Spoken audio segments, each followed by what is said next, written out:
Director Shannon Reed from the New Hampshire Community College System, and the floor is yours. Thank you very much. We appreciate the opportunity to speak with you this morning. You have in front of you materials about the community college system. More likely than not, I'll go off script though, because I'm not very good at it. My colleague, Director Reed, will try and keep me on task. I'm trying to figure out how to make good use of your time. There's a lot of material in here, but I think probably the overarching themes that I want to share are access in terms of affordability, but also opportunity. Community college system is 7 colleges serving each region of the state. And there are some common elements to the work we do, and then there's some components that are tailored to each of the regions that we serve. And that local commitment, the understanding of needs of communities is a central theme for our work. One of the overarching themes, as I said, is access. And one of the ways that manifests itself is in terms of affordability. I know that this committee has probably heard representatives of higher education come before you and tell you that we're 50th out of 50 in support for public higher education. We are partners in this, and the support that we've received from the state over the years is actually critical to affordability. You have enabled us to keep tuition virtually flat for more than a decade, and we are reaching a point now, by combination of your support and fiscal discipline, where you may hear other states talk about free college, promise programs. We're on the cusp of perhaps being able to do that for the state of New Hampshire. By keeping tuition flat, by making it accessible, we've allowed the federal government's Pell Grants to catch up with us over the last decade. And we've got some additional analysis to do. But, part of the reason that that's important is that if I come in here and I tell you we're 50th out of 50 in support for public higher education, what does that tell you? Not very much. But what it tells a prospective student, a high school student and their family, is opportunity is out of reach. That's not the message for us. The message for us is that the future is in focus. We can help you get there. One of the core components of the work that we do is not simply on our campuses.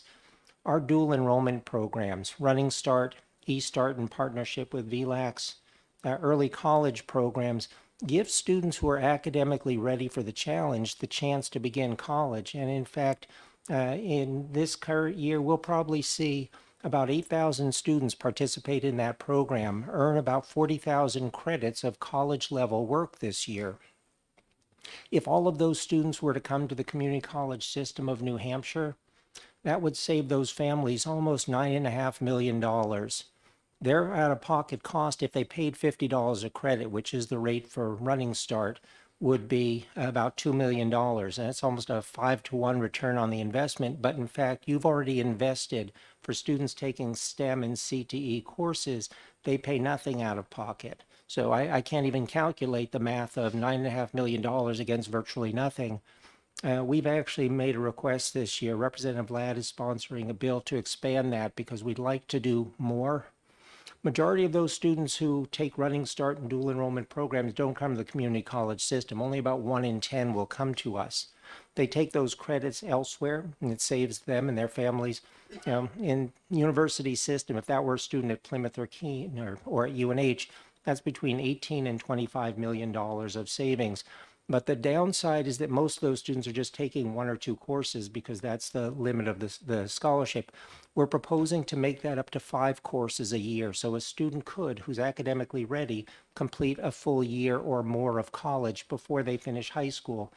Not to simply get to the finish line faster, but to save money, to avoid the loans that often become a barrier to other things they want to do in life. So a lot of the work that we're doing on behalf of the state and the state's students and the families is in partnership with you to create that affordable pathway to post-secondary education. And it doesn't mean every student goes to college or every student needs to go right to college. But young people don't want to lose ground with their peers. The idea of having a year of college or even a semester of college in the bank that gives them the time and the courage to do something else, whether it's military service, whether it's to try a job that maybe is something that they're interested in, but to not feel rushed to run to college, knowing that they've already made some progress toward that degree. Again, that's more typical for the students that we actually do serve on our campuses. Students who are more likely to be part-time students living and working in their communities here in New Hampshire and fitting in education around their lives as employees, as in some cases parents or caregivers. So again, part of the role the community college system plays is weaving into the lives of students so that they can stay enmeshed in their communities. Yes, thank you. Can you go back a little bit to the tracks of the programs that these students who you're proposing that they were taking in a year of college when they're still in high school? What kinds of courses are those, and what are those courses preparing them for? Thank you. Well, it can be virtually anything. About 20% of the courses are typically college-level English courses, could be first-year composition or could be a literature course. About 20% are typically math courses, providing students with, in some cases, more rigorous math instruction than they can necessarily have in high school. And those are courses that are broadly applicable. About 10% of those courses are in business for students who aspire in that direction, but it can be almost anything. We have students taking courses in advanced manufacturing and precision manufacturing. We have students taking courses in psychology. You name the discipline, and almost anything for which there's academically qualified teachers available to participate, we can support instruction. You're welcome. Thank you, Mr. Chair, and thank you, Dr. Rubenstein, for taking my question. Last session, we increased the amount of funding for Running Start program. I'm a huge fan of Running Start, and my own two granddaughters started school with a full semester because of their participation in Running Start courses. But how much, I think, Mickey, if I'm correct, we added $3 million in the last biennium. I'm not sure. I remember Karen and I discussing it, but I can't quite remember exactly how much it was. But I know we're not in the budget conversation right now, but if you can help us, how much more, because this to me is one of the major factors in reducing the overall cost for parents sending their children to college. If they can get a semester or even a year, and I don't know if people realize what VLAX does. Kids can actually get an associate's degree simultaneously as they're getting their high school degree. Do you happen to have any numbers about kids that have accomplished that? Those are more, it happens, but those are more anecdotal in the sense that it's this student, and we can name them Yeah. literally because it's so few.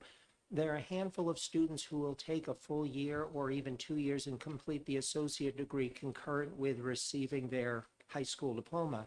Majority of students, it's 1 or 2 or 3 or 4 courses over the 2 or 3 years of high school where they're participating.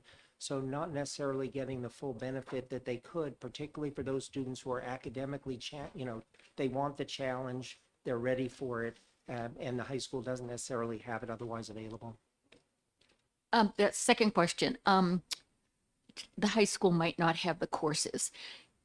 Do all our New Hampshire high schools offer Running Start courses? Virtually, I'll tell you, we're in over 100 high schools, but what courses are available is in part a function of whether the faculty, the teachers in those schools are qualified to Right. teach, because our accreditation requires certain credentials for Yep, those a teachers. master's, yep. Part of what we've requested in a bill that Representative Ladd is sponsoring, to this point, the support has been in terms of scholarships to waive the $50 cost. We've asked for some additional resources to be able to actually partner with high schools to provide faculty who can teach courses for which the high school doesn't have somebody who can do that. Oh, great, that would be So we're interesting. trying to be a little Yeah. bit more creative in meeting the needs that students Good, have. thank you very much. You're welcome.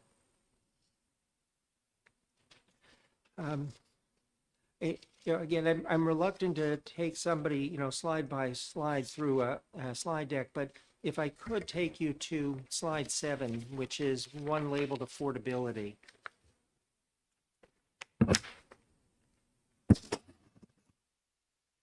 When I said earlier that we have benefited from a partnership with the state, what you're seeing is tuition essentially flat over the last 12 years.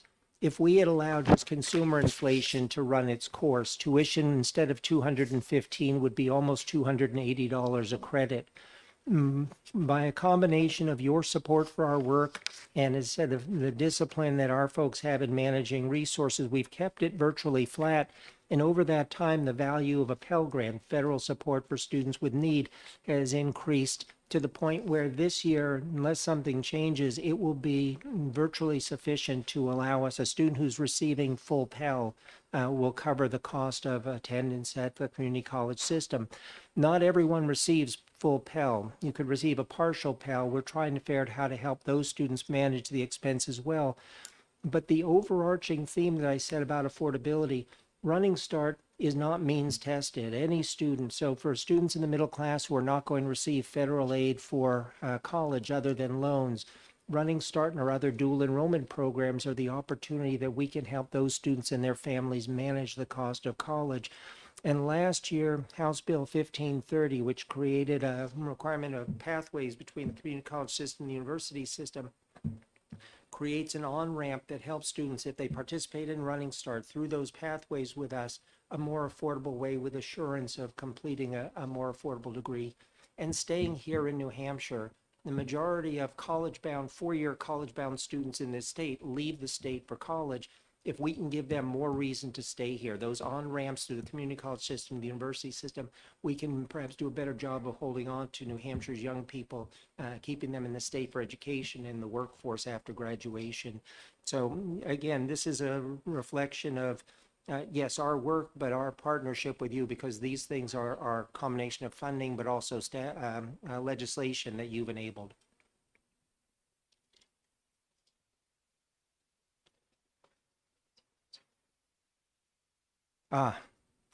Is why it's good to have a colleague with me at the table. Still on that slide, the third block that's there. I mentioned earlier, in response to Representative Murray's question, a significant number of the courses that we're offering through dual enrollment tend to be in the areas like English and math and business, which frankly are kind of the affordable ones to offer, because you can have 20 or 25 students in a class with one faculty member, doesn't require a lot of equipment. What's happened over time is, as we've done more with dual enrollment and we've seen enrollment shift, more of our work is concentrated in programs that are the expensive ones to deliver. Our nursing programs, each credit of nursing instruction between $650 and $700 a credit, even though the students are paying less than $300, including fees for that course. Our dental hygiene program, the only one in the state for dental hygienists and assistants, the revenue that comes in from that program leaves about $1 million of unmet expense to deliver. If we had rolled the clock back 4 or 5 years when we had more liberal arts students, more business students, and about the same number of healthcare students, the math worked out reasonably well. We've gotten to the point where our programs are increasingly concentrated in those things like healthcare, automotive technology, engineering technology, things that have increasingly concentrated the expense. So again, part of the challenge of maintaining affordability only possible because of the support we've gotten from the legislature to enable that. Can some of these courses be delivered online, because your students are local students? And so is that a possibility? Although some of this stuff, it's hands-on, you've got to be there to do it. And also, can you speak back to, I think the page before, has the age range of, the groups of age range, has that changed in the past 10 years or so, or is that still pretty much the current age ranges of the students? Well, if I can come to those questions one at a time. On the age range of the students, there's been some shift over time in the sense that 12 years ago, after the last Great Recession was winding down, it was the peak for adult learners. Over the last 12 years, about 2 million adults 25 and older who were enrolled in post-secondary education have disappeared. Or I should say they've gone back into the labor market, no longer enrolled in undergraduate programs. But we're still serving a population that's significantly atypical, not just by age, but more likely to be working, more likely to be a part-time student and full-time employed, or otherwise responsible family member, community member. And then the other question. Online. About 30% of our instruction is currently online. We're currently working across the system, 7 colleges, to find ways to be more efficient in delivering that. Because again, to some degree, there are things that we do that are tailored to communities. In other cases, there's a consistency, and to the extent that we can capitalize on efficiency on things that don't really distinguish needs among communities, we're trying to do that. Thank you, Mr. Chair. Thank you, Chancellor, for taking the questions. I was looking at your no-cost, low-cost textbook program, and I want to, commend you for that because, frankly, in my experience, a lot of the textbooks currently sold today are a rather questionable value proposition. I just wanted to ask, obviously, you are doing it in your system. You are also working with a lot of high schools on other programs. Is this something that you feel some of the high schools could benefit from? And would there be a way to share with them the benefits of the program to help them maybe, reduce the costs of the, education while maintaining the same educational quality? I think that it's becoming a broad trend. It's certainly in post-secondary education, the open education resources in terms of quality, in terms of learning are fine. I don't know enough about the finances or the mechanics of textbook purchasing in the school district level. But again, the quality of materials that are now available for instruction at the college level are compelling value proposition to not ask a student to spend significant dollars for a textbook that's out of date when the next edition is published. Thank you. You're welcome, sir. In that same vein, I should mention that one of the other areas that we're interested in, not only online expands the concept of classrooms, but the ways in which people learn, it doesn't have to be delivered by us. People learn in a lot of different environments. And part of what we're trying to do is figure out how to not ask people to pay for and replicate learning they can already document. So I spent 7 years with Granite State College, and one of the key elements of the work at Granite State College was prior learning assessment. It's not college credit for life experience. I've said before, the School of Hard Knocks, life teaches a lot of lessons. They're not all worth college credit, but you can demonstrate competencies in a lot of areas. You can work in a business where you learn things that you would otherwise learn in a classroom.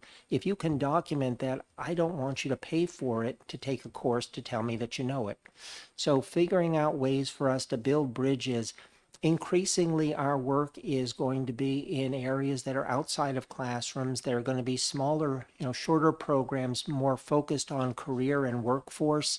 Allow people who don't have a semester or a year to get a degree, but have 2 or 3 months to get some core training that they need, and use that as a building block that over time, coupled with work experience, can grow into a more portable degree.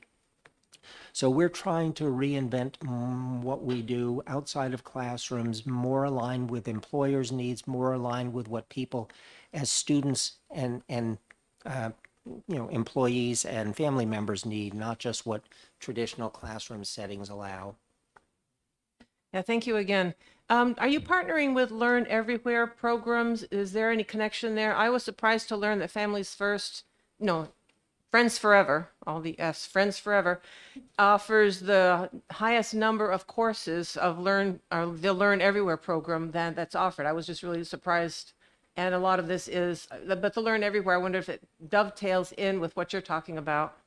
Not in a branded way, but it's the same philosophy that students can learn in a variety of environments. We don't need to control where students learn, and we don't need to replicate what they can demonstrate that they already know.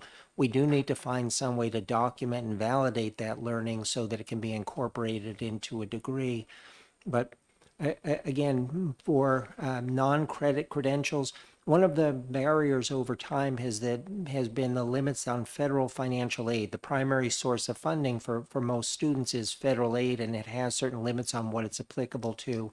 We're trying to find ways to make education more accessible in formats that may or may not meet the federal government's guidelines, but are what students actually need. And that learn everywhere concept is part of that. I have a question. Who was your protagonist inside of high schools? Who was your cheerleader? I mean, it's very complex what you're presenting to us. And if I'm a high school student, there's got to be somebody a conduit to get to you. I mean, or are you directly one-on-one with all the students? I don't have enough bandwidth for that, but every one of our colleges has a Running Start coordinator who's regularly involved with the high schools, who's talking to principals, who's talking to guidance counselors, who's talking to teachers. I think that our best advocates are actually teachers who've been involved with us, who know what the benefits are to their students, parents of students who've gone through Running Start, who recognize the opportunity. We've fostered goodwill over time by doing good work on behalf of New Hampshire families, and again, it's not a specific point of contact as much as it says part of being the fabric of a community. Our colleagues at each of the campuses, each has advisory boards, are well engaged with neighbors, and a lot of this is going to be word of mouth. Probably helpful for this group to know that the Community College System of New Hampshire has also been the hub for apprenticeships in the state of New Hampshire. When I say that, folks often ask about plumbing and electricians, and interestingly, they have their own sort of channels for apprenticeships, but we have, through the last 6 and 7 years now, had a series of federal grants to support apprenticeships aligned with the state sector partner initiatives. Anything from hospitality to healthcare. We do a lot of work with employer partners throughout the state. We just this past summer received an additional $5.5 million through Apprenticeship Building America grant program. It'll run for 4 years, allows us to set up regional hubs throughout the state. Again, tailored to local needs, working with employers who see the opportunity to help bring people into their organizations with that hands-on learning experience, complemented by the education that we can offer, the related instruction that helps to grow the critical thinking, communication, the skills that allow somebody to develop over time into leadership in an organization. As I said, it was good to have Director Reed with me. Healthcare, I mentioned earlier, in the context of an area of concentration that's also increasingly expensive for delivery, but it's also increasingly important for the state. Among the figures that I'm most proud of, since 2011, 2012, that year, we've prepared over 3,200 nurses for this state, RNs, in addition to 250 LPNs. The LPN program was one that you invested in 3 years ago, brought back through River Valley. The model that we've developed, instead of asking multiple colleges to create the same program, which is kind of an expensive proposition, River Valley sought accreditation for the program. Now partners with Lakes Region, White Mountains, Manchester, and Nashua will be delivering that program in 5 communities throughout the state. And by the end of next year, we'll probably see about 100 graduates from that program, roughly half the state's annual need for LPNs. So relatively quick ramp up for that program, efficient delivery, but again, just part of an illustration. Anything from medical assistants, LNAs, the dental hygienists and dental assistants that I mentioned earlier, phlebotomists, medical lab technicians, radiologic technicians, radiation therapy technicians, occupational orthopedic techs. Anyone on the front line, any of us who spent time in healthcare has probably run into one of our graduates hands-on. And a significant part of the work that we do represents about 30 different programs across the state. Yes, thank you, Mr. Chair.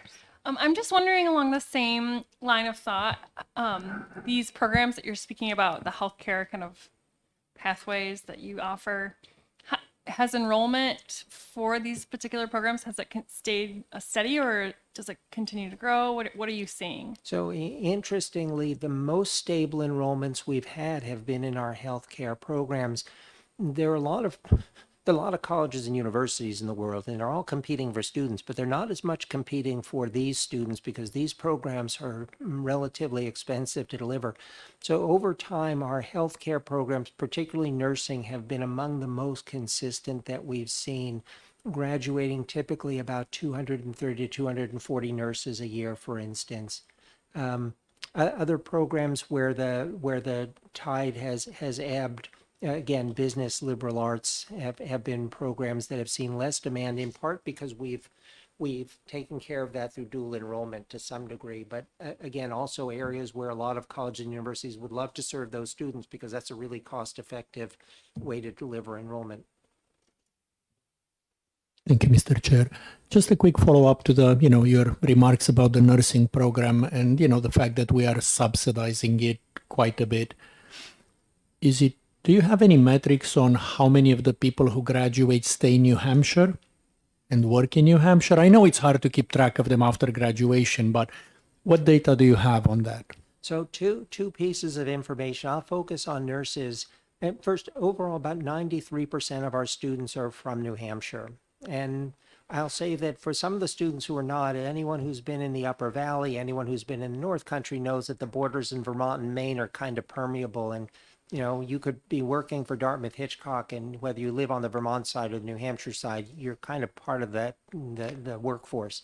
In terms of our nurses in particular, 2/3 of our graduates are in their late 20s or older.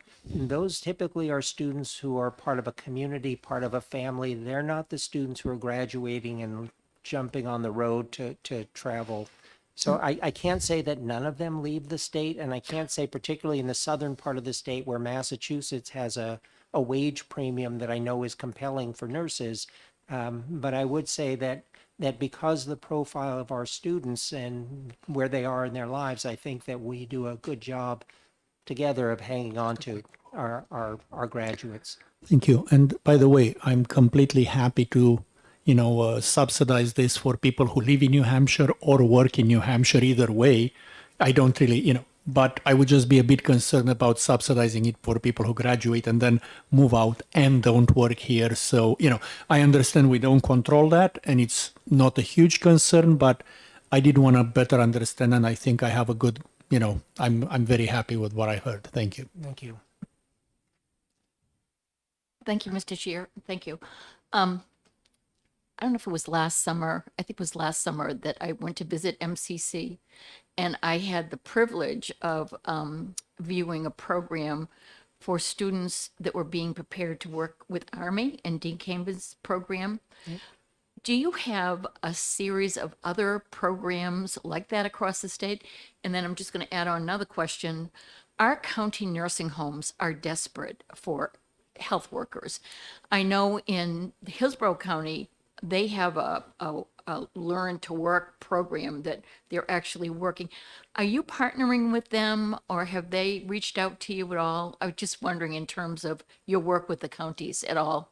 Well, on the first one with Army, there's probably nothing quite like Dean Kamen and Army anywhere else in the state. But It's that would amazing. be Dan LaRochelle, is a faculty member at Manchester who's been working.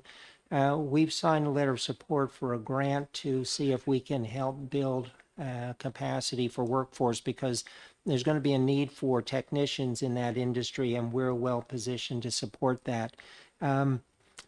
We do have programs that prepare LNAs and medical assistants as well. We don't have specific partnerships with the counties, but again, that's an opportunity to leverage the investment that you make in our work as a resource for the state.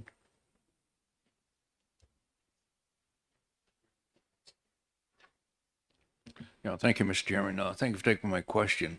What do you figure it takes you to train full-fledged RN, and how much of that program we had 3 years? How much did that affect the money we gave to increase that? How much has that had an effect on that?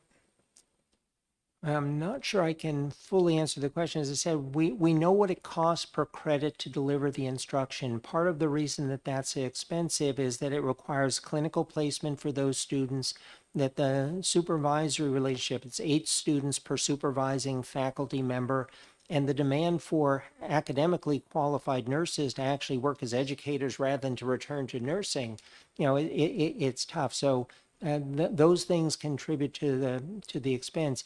In terms of the LPN program, where you made a targeted investment, the first year that program launched, there were 37 graduates. There are 53 this year. We expect that next year will be approaching 100 graduates in that program. One of the really nice things about that program is that it was constructed, it's a 12-month, 1-year program, but it's set up in a way that a student who finishes that program who then wants to pursue an RN can stay right in stride and do that, so that a student who has that ambition, again, it's an effective way for a student to ramp up quickly in the profession.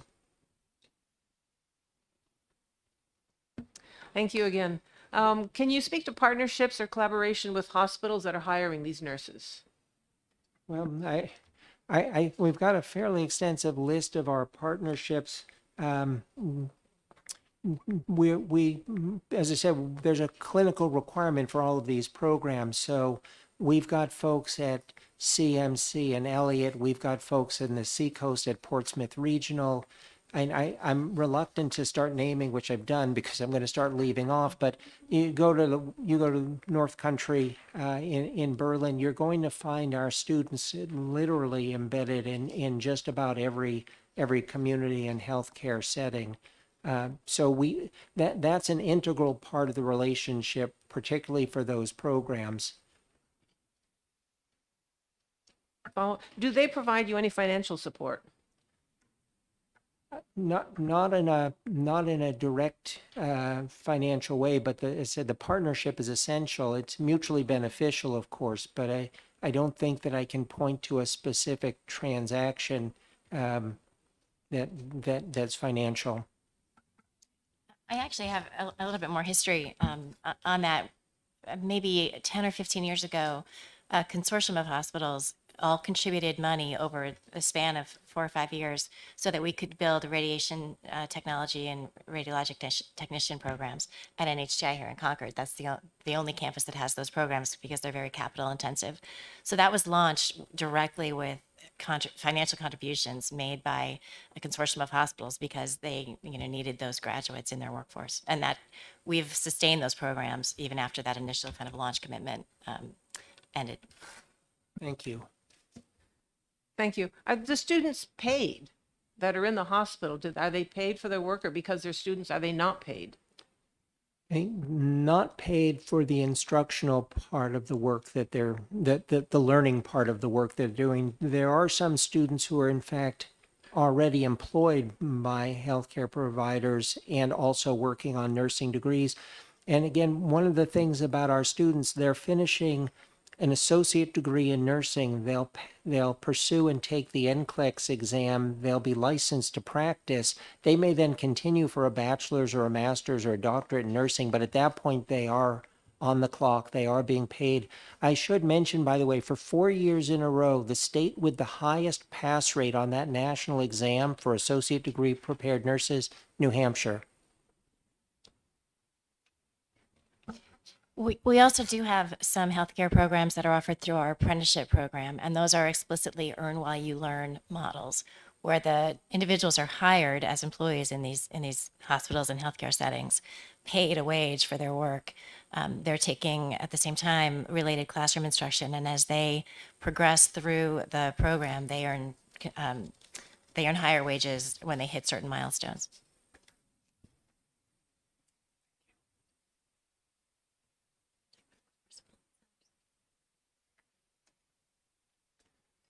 So a couple of other areas that we haven't touched on. Each of our colleges has a business training center. This is typically that non-credit work that I described earlier, short-term programs, although not exclusively. This can include anything from coding boot camps, microelectronics boot camps, LNA programs, programs that are outside of the normal structure that, again, federal financial aid and classroom based, that are typically shorter, more focused, more career oriented. Each of the colleges has one of those centers to tailor programs to local needs, partnering with individual employers, industries that are industries that have a focus in that community.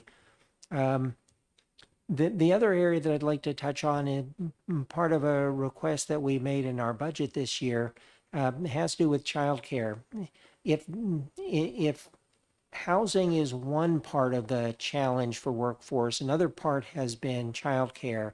We offer childcare, early childhood education programs across the state. There's already a patchwork of grant programs to support participation. Our observation, based on our own experience with our students, is that we often see students progress partway through those programs, but then give up. And part of it, we think, is the complexity of that patchwork. We think that if we could help simplify the on-ramp, the financial on-ramp to those programs, lessen the cost, lessen the burden of debt, we can help people get into that workforce and stay in that workforce without the competing pressure of repaying loans. So we have made a focused request in that area. Again, we think it's part of our mission as educators, but part of our understanding of what our communities need in order for employers and workforce to thrive in New Hampshire.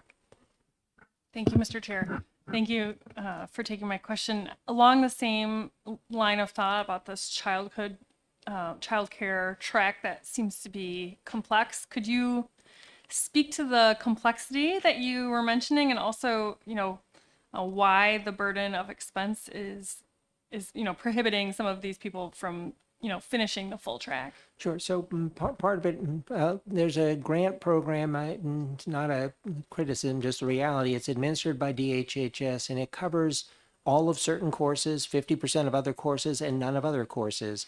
And so a student has to figure out which courses they're taking, which are paid for, how they come up with the other half or the full amount.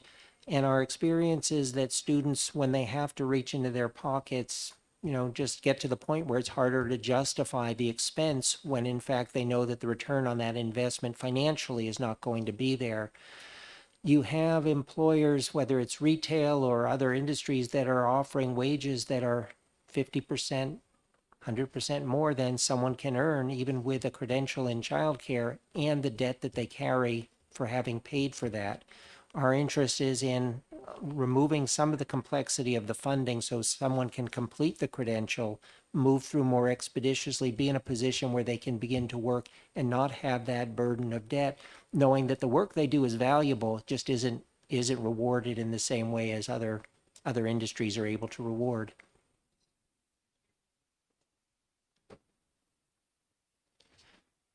What have we not touched on that I should have? Okay.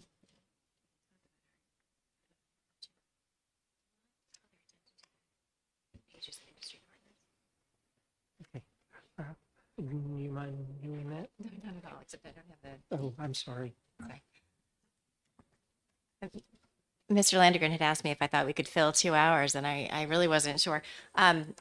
And having the chancellor not really use the slide deck presents a bit of a challenge. But what I did want to call your attention to, starting on slide 18 of the handout, these are really just as a range over those 3 pages, 18, 19, and 20, of some of the companies that we work with, some of the types of, it looks like this.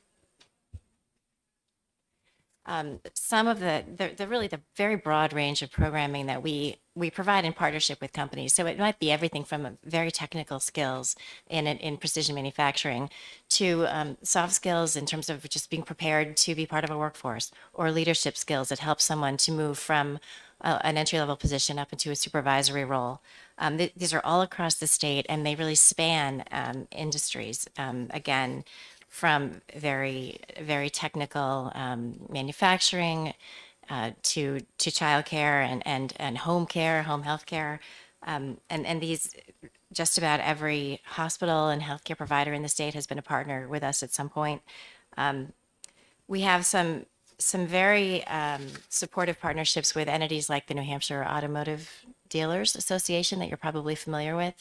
That's a group that maybe individually competes with one another for workforce and for customers, but they band together for to support the workforce pipeline. So the auto dealers will provide scholarship support to students going into programs. They will have recruiters go to high schools and try to interest students in the profession. They provide us with materials and equipment and curriculum. They sit on advisory boards, and that's a model that is replicated to varying extents through other programs that we offer. So nearly every degree program that we offer across all of our 7 colleges has an advisory board made of industry representatives. And this is one mechanism that really keeps us tied to the trends within an industry. What are the workforce needs? What are they seeing in terms of technology and curricular needs? So as you kind of imagine our network of 7 colleges, imagine that network much more broad and robust through all of those industry advisory board connections that really include several hundred people in the state who are providing us with input on what we should be doing and how we should be doing it. Yeah, thank you. Do you have any endowments that the colleges have? Thank you. We currently have about $6.5 million in endowments that have been gifted to the community college system, to individual colleges, or to the system as a whole. Modest, relatively speaking, but generating about a $500,000 a year in scholarship support and other forms of support for students in education.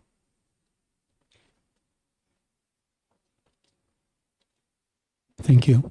This is not as much a question as a comment on the program spotlight about the River Valley Community College and the Department of Corrections.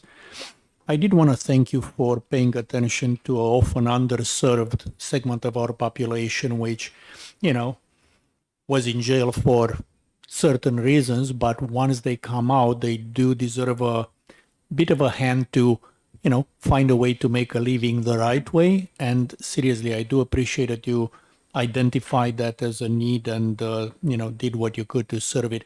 Do you have any, stats on how that improves outcomes versus departments that don't offer this in terms of, showing the effectiveness of that?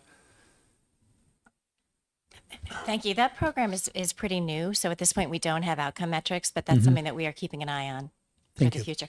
Since you mentioned this, the spotlights, if you look at slide 10, it's a partnership spotlight. And this is a program where we recognize that the healthcare workforce really ought to be as diverse as the individuals that workforce serves.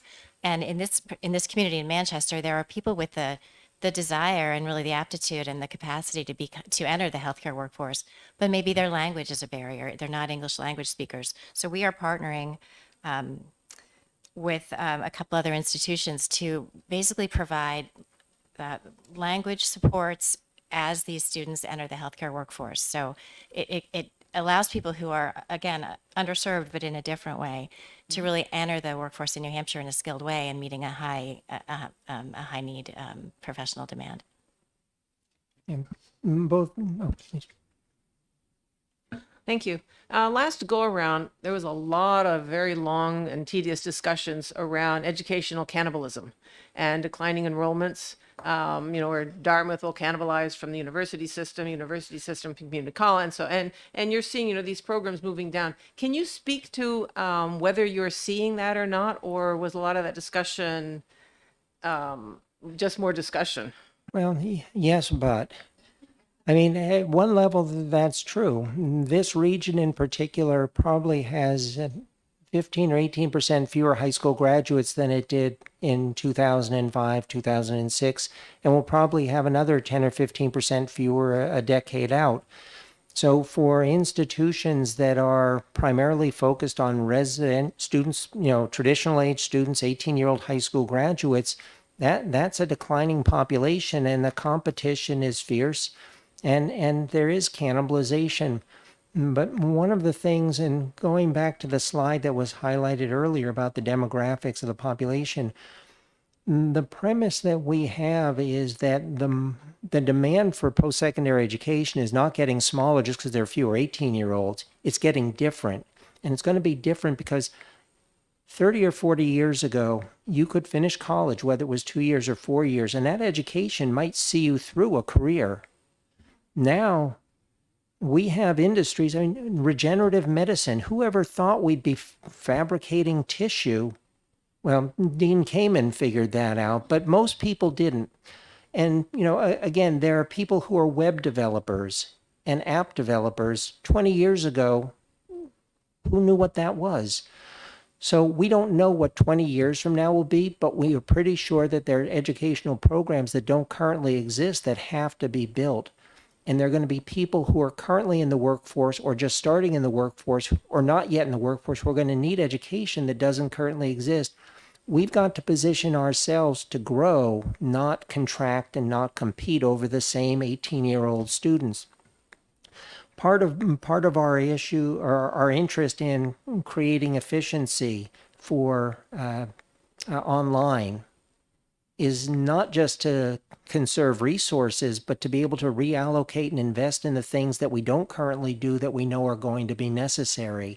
So yes, the cannibalism happens, and if your primary need is a classroom building and you've got a residence hall and a dining hall and you've got to fill those, or your financial model falters, our effort is, as I said earlier, to reinvent, move more in the direction of those workforce programs, those things that may not be, I hate to use the word lucrative, but things that are not currently aligned with the way that the federal government invests in post-secondary education, because the federal government hasn't caught up with what the world actually needs to do. So we're trying to do more of those kinds of things, anticipating, one, that it's what people actually need, what employers in the state need, and eventually the federal government may catch on as well. But we're trying to build capacity for future. The point that was made earlier regarding folks who've been incarcerated, two of our campuses, and White Mountain's already approved NHTI, in the process of being approved for Second Chance Pell, the ability for individuals incarcerated in state facilities to access federal financial aid. Working with individuals in recovery, working with, again, people who change their interests over time. An industry disappears, an employer decides to leave, but sometimes your own interest in what you want to do with your life changes, to help people who are not 18 and can't take 2 years off to get into college and sit in classrooms, but who are 35 and parents and who need to do it in the stride of life. That's where we're trying to position ourselves, because that's the area of growth for the future. Thank you. I just want to say thank you. Your nimbleness is unbelievable. And I think every time I go to River's Edge, I have an intern from one of your schools. But over the years, and as I said to the Chamber of Commerce in Manchester when we had a gathering, I think counting on our community colleges is what we have to do, and our four-year university system as well. But you're able to take a need that a company has and develop a program. And I just think that's just amazing. And it's what the state of New Hampshire needs, because we're getting old.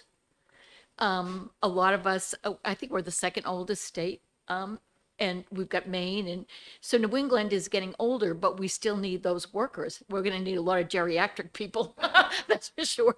But I want to thank you, because I've watched your programs over the years and I've just been so impressed. And I have to say, Running Start is near and dear to my heart. Just as a former assistant superintendent and working with your people there, and what I've seen it grow into, and the number, when I hear it on the soccer field, parents talking about Running Start, did you know about that? That's what's made a difference to so many families. So thank you, because I think you're doing so much. Thank you. That's not a question, but a comment. Thank you, Mr. Chairman. I've asked this question before over the years. Are you gonna try to award more four-year degrees? I know there's of course, we had a near miss last term, and we want to get away from that. And I believe you have the ability to offer a four-year degree. And I noticed that the RN, you'd almost have to have a four-year program to to, get a registered RN up to speed? So, no. Um, our mission is very focused, and adding one more layer of bachelor's awarding institutions doesn't really help. It would contribute to the cannibalism that was asked about earlier. There are neighboring states in Vermont, Community College of Vermont, students do an allied pre-health program through the community college and then transfer to Vermont Technical College, pay 3 times as much as we charge per credit, $6.44 a credit for their nursing program, for their dental hygiene program, to end up with a 3-year bachelor's degree. As much as anything else, that's a financial model to help that program be financially solvent, but it also creates a cost barrier to students. Could we do it? I imagine we can, but it would actually require that we add additional faculty to offer additional upper division courses for students to complete bachelor's degrees. Would probably be as inefficient as anything that I could imagine. I'd much rather find a different way to solve the solvency for some of our costly programs and not create a layer of coursework simply to subsidize what we know is expensive. My interest, if we're going to grow, is that we grow in the direction of those workforce credentials, that we grow in the direction of those shorter term programs that people are going to need over 40 or 50 years of working life and learning life to be able to stay, engaged in a changing economy and a changing workforce in the state. Once again, I have to add something, just because when I was the dean of the School of Education at Southern New Hampshire University, and we had wonderful partnerships with the school so that your students would finish their 2 years and then they'd go on to finish a 4-year degree. So you made that possible and allowable, which I thought was very, very flexible. And from what I understand, in the nursing program, that same capability is possible as well. Yes, and in fact, the students that we graduate from our nursing programs become RNs after a 2-year nursing program. A student can go to a 4-year bachelor's degree program and graduate and become an RN, same job. It's just that our nursing RN degree is more kind of focused on the nursing aspects, the more healthcare aspects, and not all of those sort of general education courses that are built into the 4-year degree. So many of our students will graduate after the 2-year nursing degree, go into the workforce as an RN, and simultaneously work toward a Bachelor of Science, but it's not a different job that they do. It's not a different level of nursing. It's still the RN. So it's an efficient way for someone to get into the workforce as an RN sooner than if they were to pursue a 4-year path. And Thank you, Mr. Chair. This is a comment about the previous question. I used to teach for about 10 years. I was a Microsoft certified trainer, certified novel instructor, so I would have fit somewhere in your business type classes in those business centers. And I think that's an amazingly important niche in general, because there are a lot of places that will give you a generic 4-year degree. The challenge that people have is that, oh, that's all nice and good. You graduate high school, you get a general purpose degree. Now what? There are all those adjustments and career changes and things that you need to do. So that's a huge unmet need. And seriously, I think that you are doing very well to focus on those types of programs, because I think that's where we clearly have a need. Plus, those programs have to be addressed to the local needs of our communities, which differ from, a different state, or even if you go 100 miles, in New Hampshire, you'll find very different needs for education. So that's why it's so important to look at the local stuff and deliver the programs that are needed for the local residents, for the local employers. And I'm very happy that you are so focused on that. Thank you. One example I hope you're aware of is Nashua Community College is in a region that has a lot of small and medium-sized manufacturers. And the college recently created boot camps, 8-week training programs in coding and microelectronics. And the relationship with the employers in the region, particularly with BAE Systems, is very strong. And those graduates go on, the graduates of those very short term, very focused, very efficient boot camps go on to get excellent jobs in technology for our New Hampshire employers. And I sit on the board of SWIB, the State Workforce Innovation Board, and we hear at every meeting, we hear a series of success stories. And the number of students who have come out of at-risk situations, a very kind of entry-level jobs in restaurants or retail, who go through a coding boot camp and end up a high-tech worker in the state, that's really inspiring. And I see that a lot. And that's, I think, that gets to that next chance beyond sort of the generic degree that you were talking about. My turn. I'm kind of blown away here. I didn't realize that you could get an RN certification in 2 years. I mean, my mind's blown. So that sounds to me like that should be a lead product, you know, because RNs make a pretty good, you know, return on that investment, especially with you. To go out and have a professional degree, quote, professional degree in 2 years, that's unbelievable. And all of our nursing programs are very high demand programs. We typically have more applicants than we can accept. And they're rigorous. Those are very difficult programs. They're by no means easy. Hospitals will typically desire a mix of RNs, some who are associate degree trained and some who are bachelor's degree trained, which for us just means there's an opportunity for our students to start with us, get a foothold in the profession, and then earn the bachelor's degree if they wish at some point after they're kind of past that first step. Yeah, these guys are good, huh? Somewhere in here, there's a reference to your workforce and providing, is this faculty? Can you speak to your faculty needs? There was some mention about attrition, people retiring, your ability to hire the faculty that you need. Well, twofold. I mean, part of it is our enrollment has shifted. We have seen our full-time faculty roles decline by about 30% over the last decade. And part of that just resource management. In areas that are high demand, like nursing, as I described earlier, somebody who's qualified to teach nurses is also qualified to work as a nurse, and compensation is highly competitive. We're fortunate to have nursing faculty and other practitioners, whether it's in engineering technologies, automotive, who really value the role they play as educators, knowing that they're contributing downstream to the next generation in those workforces. But those are the places where we do find some competitive pressure. And again, because there are clinical ratios that have to be maintained for faculty to students, and it is one of the limiting factors in how much these programs can grow.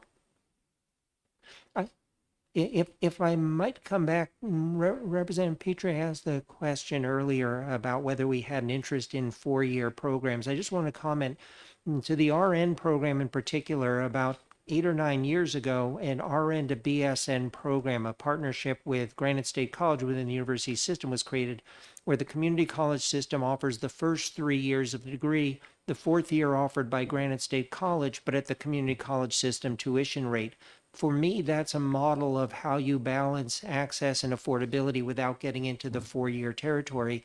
Last year, with the passage of HB 1530, the Pathways Bill from the House, part of the language in there was to optimize the affordability and utility of the community college system.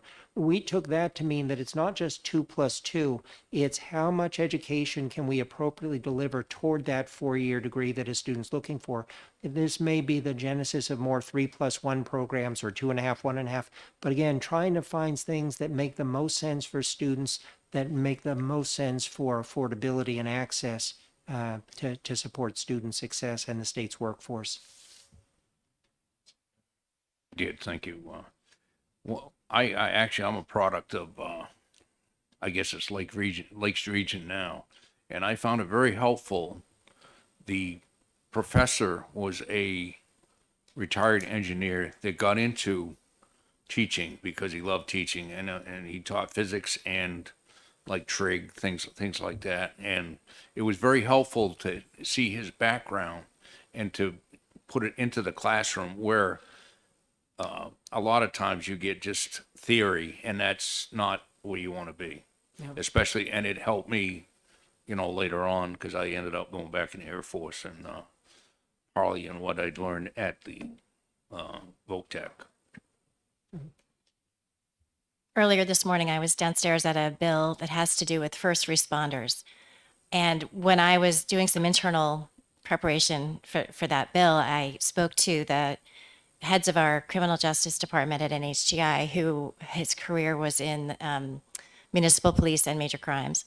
The head of our paramedic emergency medicine program, who, as we spoke, we had one meeting where he was sitting in an ambulance, being ready to go on a call because he was in the profession, and the head of our fire science program, who used to work at the New Hampshire Fire Academy. So we have such wealth in our faculty of industry experience that really enhances what the students learn and how they learn and how they build those pathways to employment.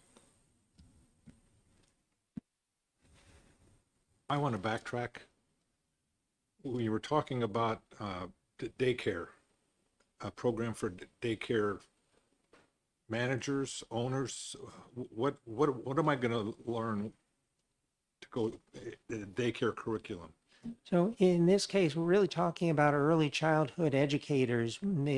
I want to be clear that part of the value isn't just somebody looking after the kids. It's somebody who's going to help stimulate their learning, because that's a critical age for the mind to flourish. So we're trying to prepare educators to work with that population to help those children really thrive in that environment, not have parents worried that children are being just warehoused or simply left to be attended to but not really nurtured. So this is really more education. But for somebody who's interested in staying in the profession to grow into a management role, leadership role in that setting, is certainly part of a curriculum that we can deliver. But isn't it true that in order to start a daycare, you have to have an education degree in education, or be a teacher, or what? I'm not familiar with what the requirements are. I'm just asking a question. Well, I don't want to get into what would it take to start the daycare, but in terms of the educator's role in that daycare setting, you're looking for somebody who's academically qualified, has the experience and the knowledge to foster learning in that population, understands how to look after the well-being of that child. But if you also wanted to grow into a management track, if you will, to over time become an organizational leader in that environment beyond the educational piece, again, we could build a management certificate layer to that, or somebody could pursue a business degree on top of it. But we're starting with the fundamental issue of how do you nurture children. Okay, so that's the primary focus of the education, is early childhood development. Exactly. Okay, thank you.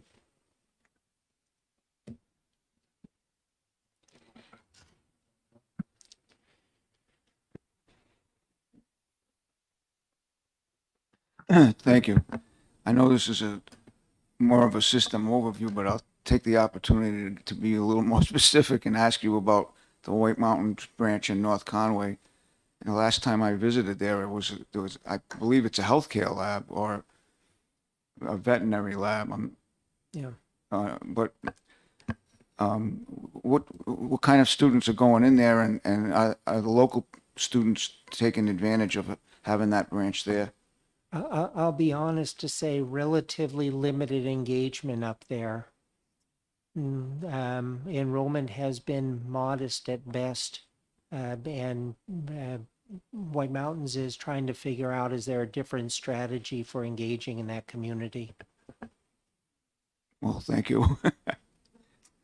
No, again, when Granite State College was in that location, the same issue, and part of it is that the distance, more and more students were opting for online learning as opposed to showing up in classroom settings, and it creates a challenge operationally because the enrollments, begin to dwindle. Thank you. I thank you. You're welcome. Go ahead. I was just going to sort of wrap up, but if you have a question, Well, I was going to ask you, and this is an aside. We're going to hear the governor's budget next week. How did your meetings go with the governor? I thought it was a constructive conversation. I shared with him, as I shared with this group, our focus on affordability, access, creating pathways for students, trying to help families.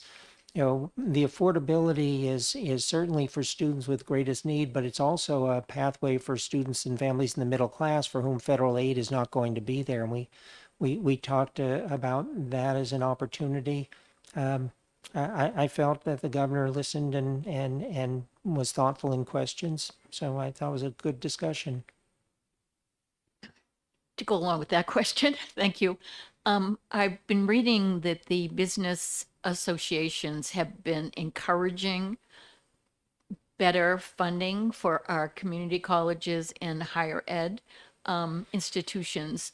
Hopefully that will play into a reality. I think this would be a good time to, I know I, for one, know that it's so important to have you do what you do and you need the resources to carry those out. So hopefully with the voices of the business community, it will help to add to what he has dedicated, and hopefully we'll consider that as well. I think we did a good job last time, and hopefully we'll do better this time.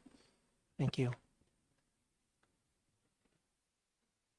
if there are no other questions, and certainly if there are, please ask us. But I just wanted to point out at the very end of our slide deck are a few slides of pictures. And if a picture is worth 1,000 words, I encourage you to look at these, but even more, I encourage you to come and visit our campuses. You can reach out to the Chancellor or to me, and we will be more than happy to arrange a visit to any of our colleges that you might like to see, whether it's one in your region or one that has a program that's of interest to you. We would love to host you at our schools. One of the slides has pictures of what looks like a lot of HVAC equipment. And this is a fairly new building at Manchester Community College that does in fact house our HVAC program. And the building itself is a lab, as you can see from the pictures. It was constructed to be a learning environment in and of itself, not just made of classrooms and labs, but made to be classrooms and labs. And that's the type of hands-on approach that we try very hard to incorporate into all of our curriculum where it makes sense. So we really look forward to the opportunity to show you. I'd offer just one additional thought that we haven't touched on. We serve students, we serve employers. The one employer in this state that I most covet as a partner is the state of New Hampshire. There's not an industry in this state that the state doesn't state as an employer doesn't touch. We're anywhere from, we talked about healthcare, but we're anywhere from automotive to welding. Got nothing with Z at this point, but anywhere from A to W. But again, healthcare, education, addiction, counseling. You look at the range of resources we have available throughout the state. And if there's a way in which we can be a better partner to the state as an employer, help serve the state to help serve the state's citizens, I don't want us to miss that opportunity. So as you continue to speak with other agencies and think about problems the state's trying to solve, if the workforce, if there's a way for us to impact that workforce helpfully, I hope that you'll be helping, direct folks to us and see if we can't build better bridges to serve this state.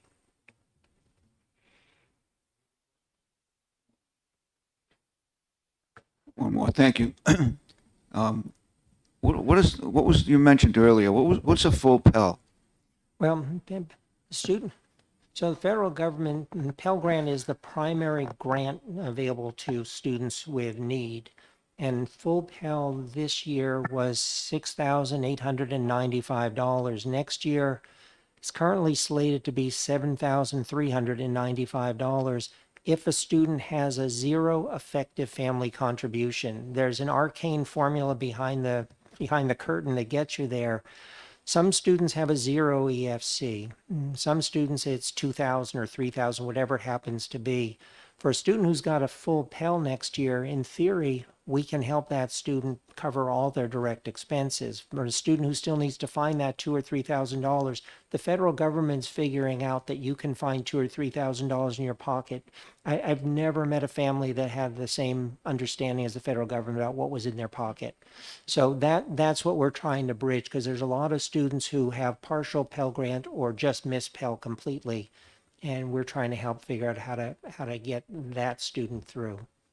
But again, the Running Start dual enrollment, the things that we can help with your assistance while they're still in high school goes a long way to that. Sorry, just a very quick follow-up. I'm assuming that determining that eligibility is where the Lovable FAFSA application comes in.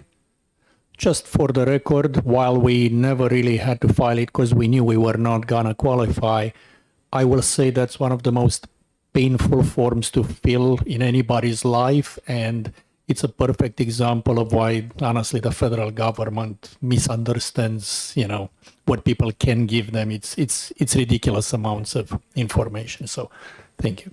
Thank you.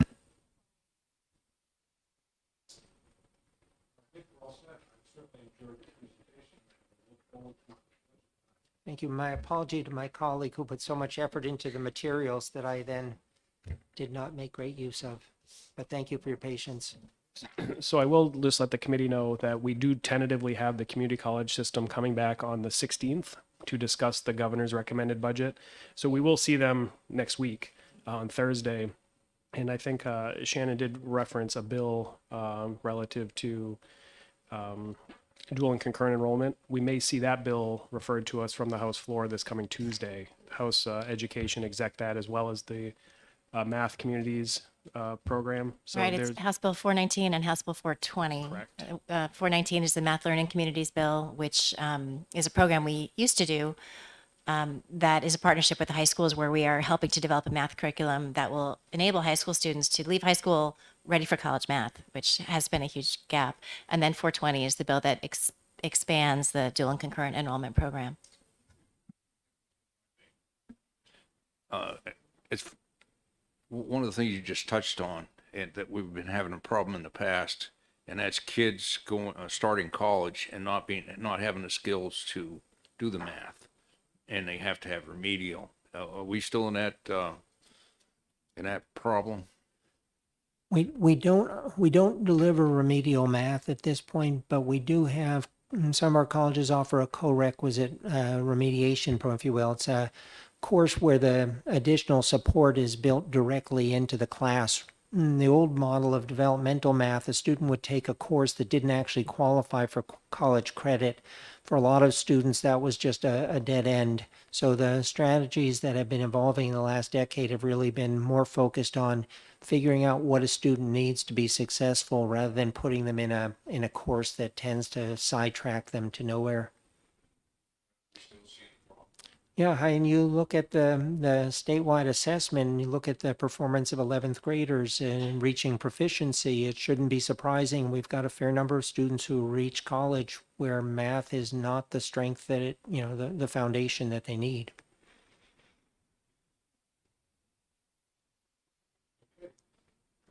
Thank you very much. Thank you.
Okay, 1 o'clock, Apple time. The floor is yours. Why is it pointing to me? My wife's blood sugar. Good afternoon, Mr. Chairman and members of the committee. For the record, my name is Kathy Preventure. I serve as the Chief Administrative Officer and the Vice Chancellor of Finance for our state's university system. Interim Chancellor and UNH President Jim Dean sends his regrets. He expected to be here, but is unable to.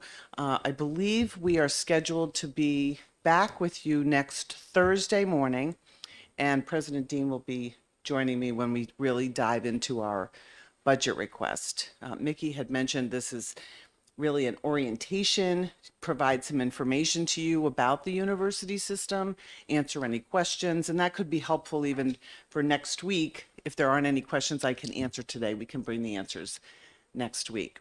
So I have a few slides to go through. Again, this is more of an orientation. So the university system is UNH, an R1 research institution, university, land, sea, and space grant institution, Keene State College over in the Monadnock region, and Plymouth State, obviously, in Plymouth. And I'll talk a little bit at the end about Granite State College is being merged into the University of New Hampshire. Actually, Mark Rubenstein was the president of Granite State College. And when he left to become chancellor of the community college system, our board decided that was an opportunity to maybe merge the colleges. No need for another president. And so Granite State College is now part of a college under the University of New Hampshire. So we have about 22,000 students, most of them full-time. About half of our student population are New Hampshire residents and half are non-residents. And I'll talk a little bit more about that as we spend some time together today and next week. So the first slide is really just to give you an idea of our governance structure. It's page 2. So we have a very active 28-member board.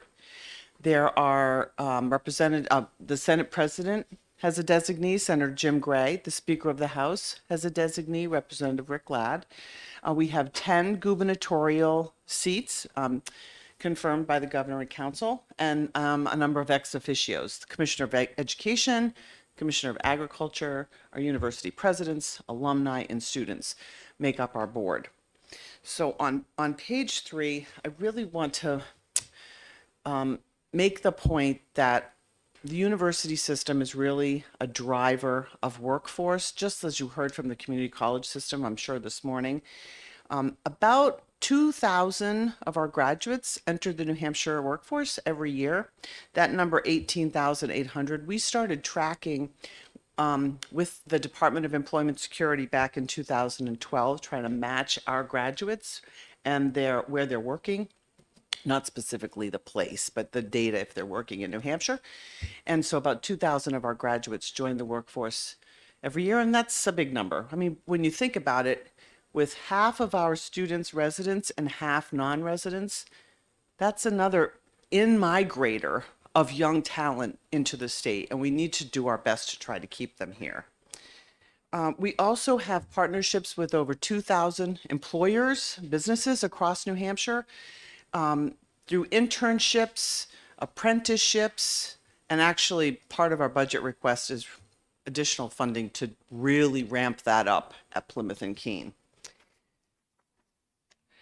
On the next slide, on slide 4, the statute requires that we be a well-coordinated system. And for the most part, we are. We can always do better.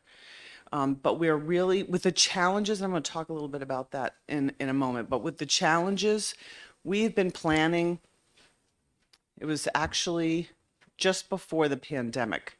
We knew we were going to have to bring our cost structure down because there are fewer students, we have demographic challenges, we have intense competition around the region.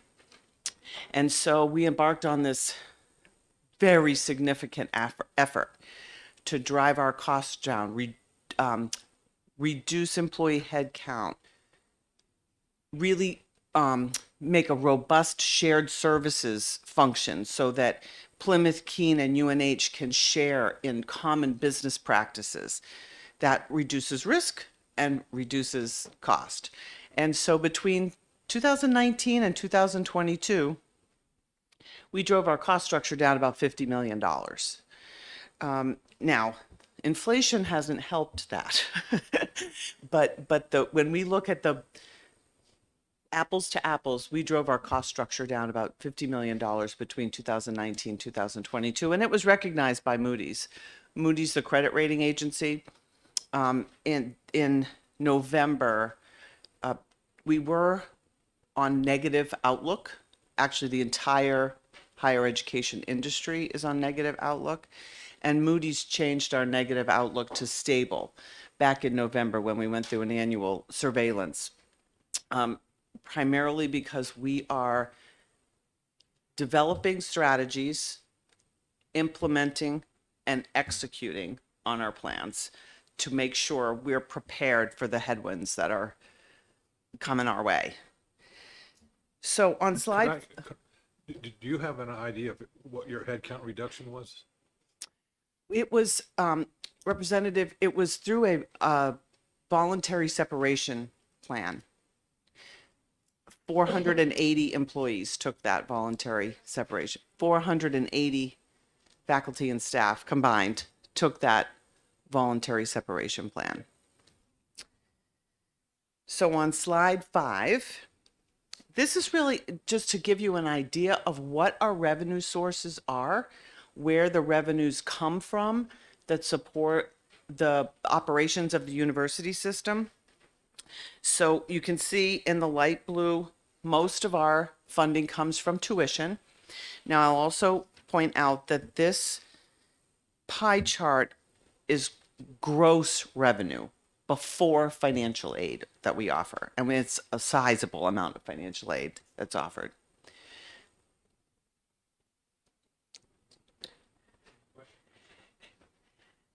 Busy reading the chart. Yeah, hey, that's good. That's good.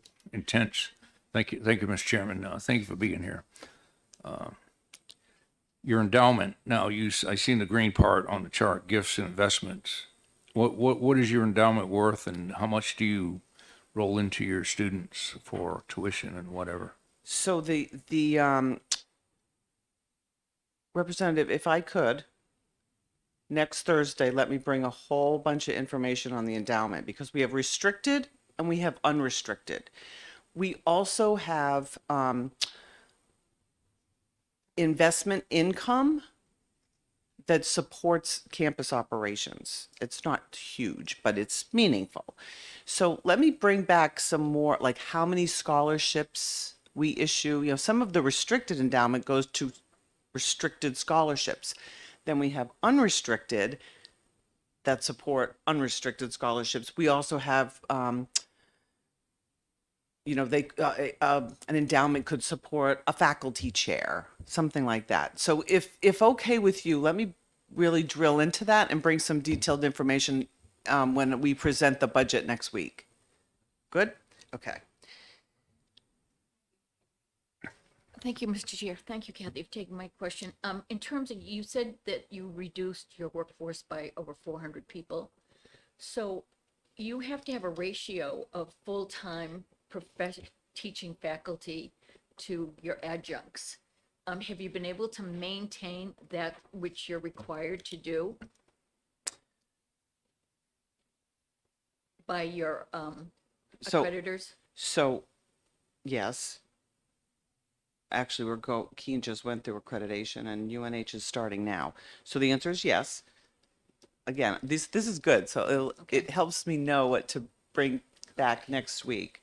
I can also tell you that while 480 employees took that separation plan, we knew we were going to have to refill some of those. That's a huge number of our workforce. So our plan was that we would refill about a third of that number. Now, I will say they haven't been refilled necessarily position for position, right? Because we evaluate what's the need now, what's the need in the future. So, but let me get some detail on that, Representative. Are you done? Are you? Okay. Yes. Yeah, along the same lines, can you get a sense of how many faculty are included in the 480 as opposed to the staff, and where the faculty reductions come from?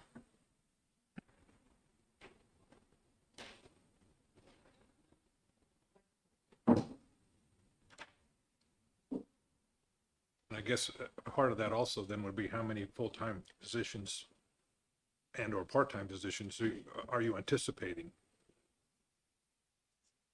Because if we talked about head count right now, you're understaffed by some number, like 160.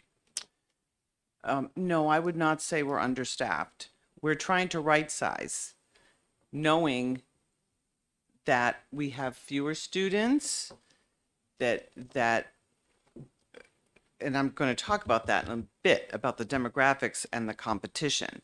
So we're trying to right size.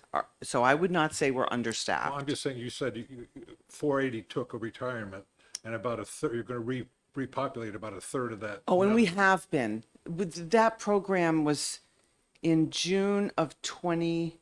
I think you had to separate by June of 21. So we have been refilling some of those positions since June of 21. Right.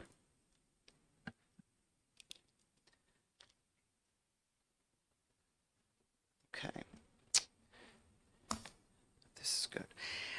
So again, so the pie chart on slide 5 shows you where our revenue comes from. I mentioned that UNH is an R1 research institution. They're generating about $250 million a year in grants and doing some really remarkable research. So that's become quite a big enterprise at UNH. Yes, about 7% comes from gifts and investments. And then the maroon is, we call it auxiliary. It's pretty much room and board. And then just shy of 8% of our total revenues come from the state general fund. So on slide 6, this is a history of where our funding levels have been from the state operating support. The state dollars subsidize in-state tuition. Our in-state tuition is about half of our out-of-state tuition.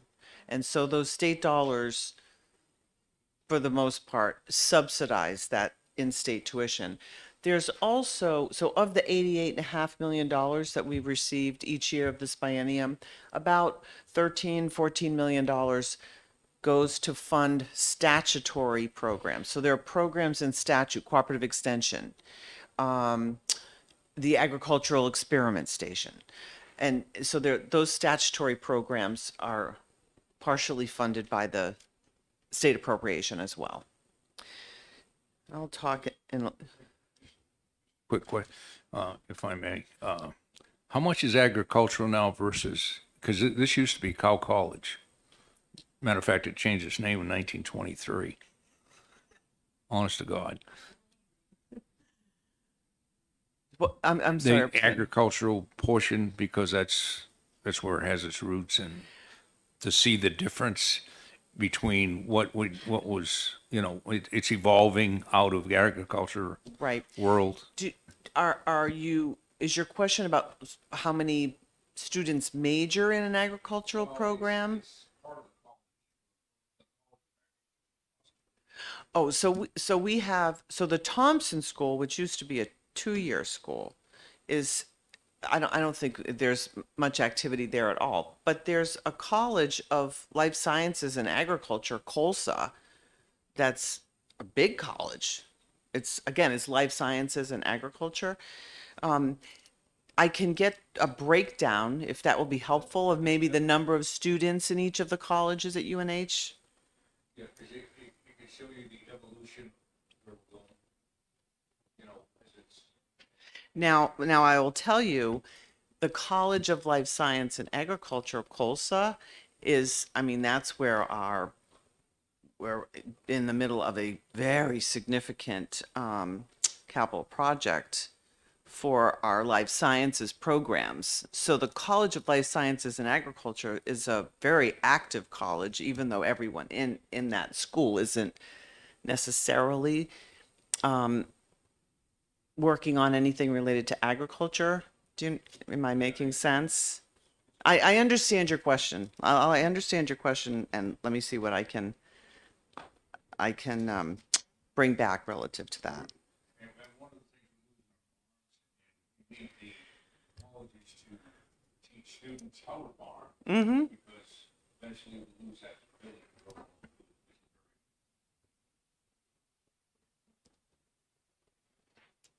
Great. On slide 6, I can tell you that our state support has been flat since 2021. We are still 11% below the levels we were in 2011. And you'll hear a lot more detail on this next week, but in our budget request for 24 and 25, we're seeking to get back to that 2011 level, seeking to get back to where we were in 2011. On slide 7, it's important to talk about student success because that's our business, right? Helping our students succeed. We have, and the 6-year graduation rate, that is it's called IPEDS. It's a federal data repository, and they use a 6-year graduation rate. We have the university system has the highest 6-year graduation rate of any public in New England. And we're pretty proud of that. It's important to, as best we can, help students graduate and graduate timely. We also have one of the lowest student loan default rates in the country. And what that tells us is, because we also know our students carry a high debt load, because we have the highest in-state tuition, or one of the highest in-state tuitions in the country, because we have low state support. But what this tells us is our students are employed, they're able to pay their loans off, and I think that's a significant metric for us that we have one of the lowest student loan default rates in the country. On slide 8, we've held tuition flat, in-state tuition flat, for the last 5 years, while at the same time awarding significantly more financial aid.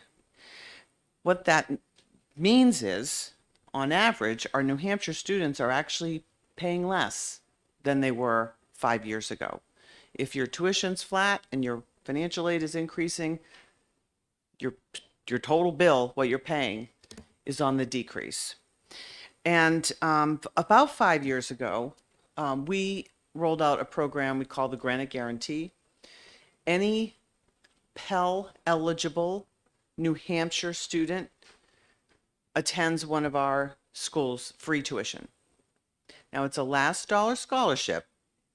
When I say that, I mean, so you have a Pell Grant is a federal grant for needy students, financially needy students.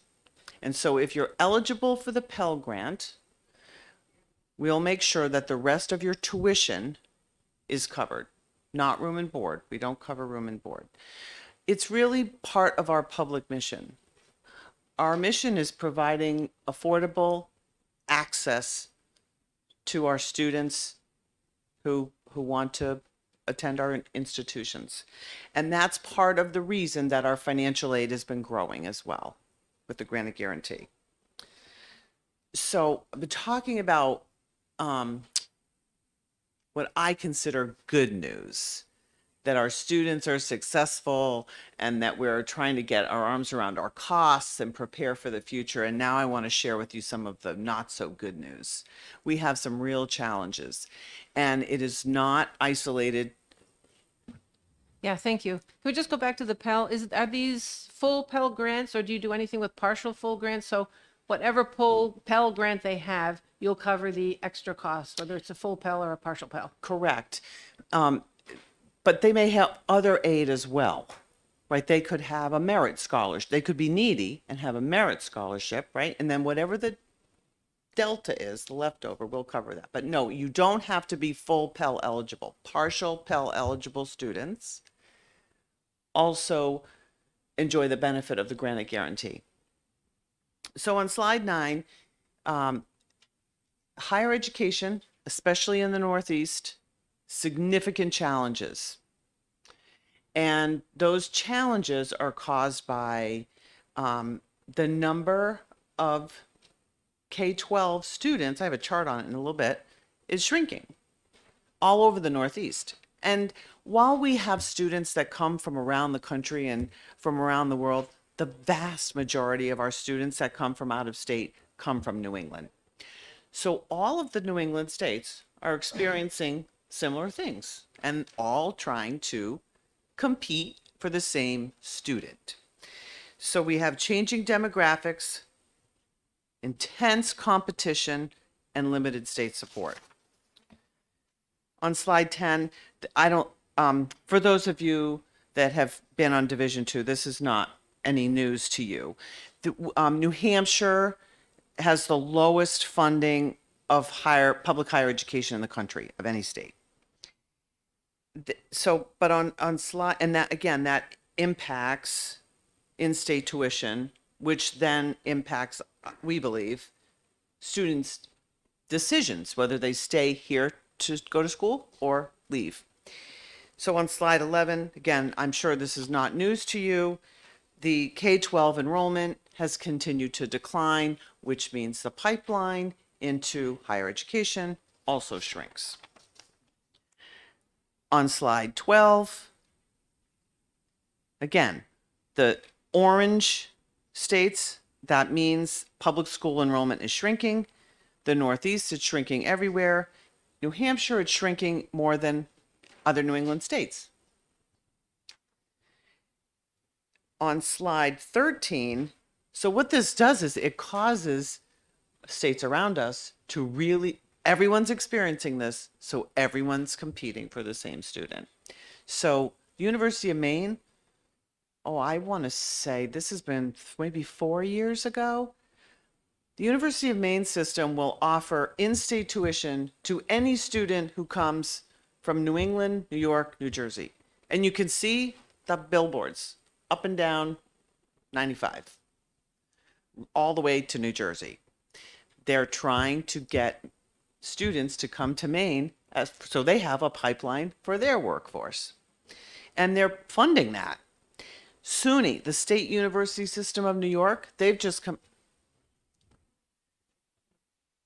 I didn't mean to stop you in the middle of that, but Yeah. I hear what you're saying about their strategy. I would appreciate if you'd share any data that you may have with us on whether that strategy is working or if it's too early to tell, or what is the income, because intent is one thing, outcome is another, and I'd like to have as much information as possible on both. Again, you may not Great. have it now, but if any data is Yep. available. Thank you. Great. Soon, the State University System of New York just launched a big campaign. We're told $100 million campaign, and they're pushing through billboards, social media. Well, here, you can see this one. This comes up on one of my coworkers' feeds on, I don't really do social media, but whatever go to the State University of New York for the in-state tuition at UNH. And there is actually, Tom took the picture.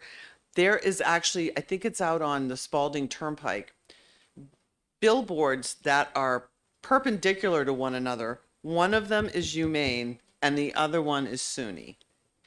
So the competition is intense. I'm just trying to make the point. It's another challenge that we're working through.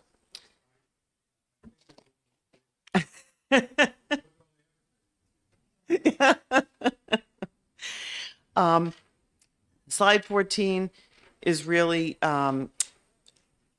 state support and state partnership is absolutely critical. We have, we are seeking, I mentioned earlier, we have requested an increase back to 2011 levels. I will tell, and we'll get into a lot more detail next week about this. But that increase primarily focused on Plymouth and Keene. There is a piece that we're seeking additional funding for cooperative extension in the second year of the biennium. Cooperative extension is really it has remarkable reach all over the Granite State. And can use the research that's done at UNH to really take education programs out to communities on mental health, on nutrition. Again, we'll talk more about that next week. But the bulk of the additional request is for Plymouth and Keene. Plymouth and Keene, you're well aware, are in regions of our state that they serve as economic anchors and real pipelines into workforce in regions that need that pipeline. And a number of years ago, UNH invested in a program for its career and professional services office. They have more internships posted from businesses than they have students. Plymouth and Keene need the support to help them develop these internship programs. Small business, another thing about internships, small businesses need more support. It's more difficult for a small business to set up an internship than a large business. And we can help with that, but we need support. We need more state support to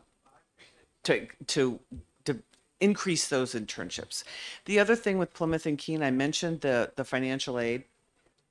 We're providing a lot of financial aid, and it is impacting specifically Plymouth and Keene, and we want to be able to maintain the level of financial aid that our students need to be successful on our smaller campuses. Smaller regional, you've probably seen it in the media, smaller regional campuses across the region need more support than the flagship. And again, President Dean will be here, Interim Chancellor and President Dean will be here next week and can talk a little bit more about that. But that's what our request is aimed at. We have the 3% efficiency budget that would take the 88.5 to 91.2 in each year. And then we've asked for an additional $4 million in the first year of the biennium and $13 million in the second year of the biennium for financial aid to support businesses, cooperative extension.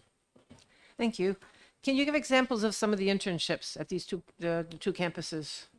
At Plymouth and Keene, Yeah, what are the internships asking for? What fields? so Keene has a specific relationship with BAE, actually.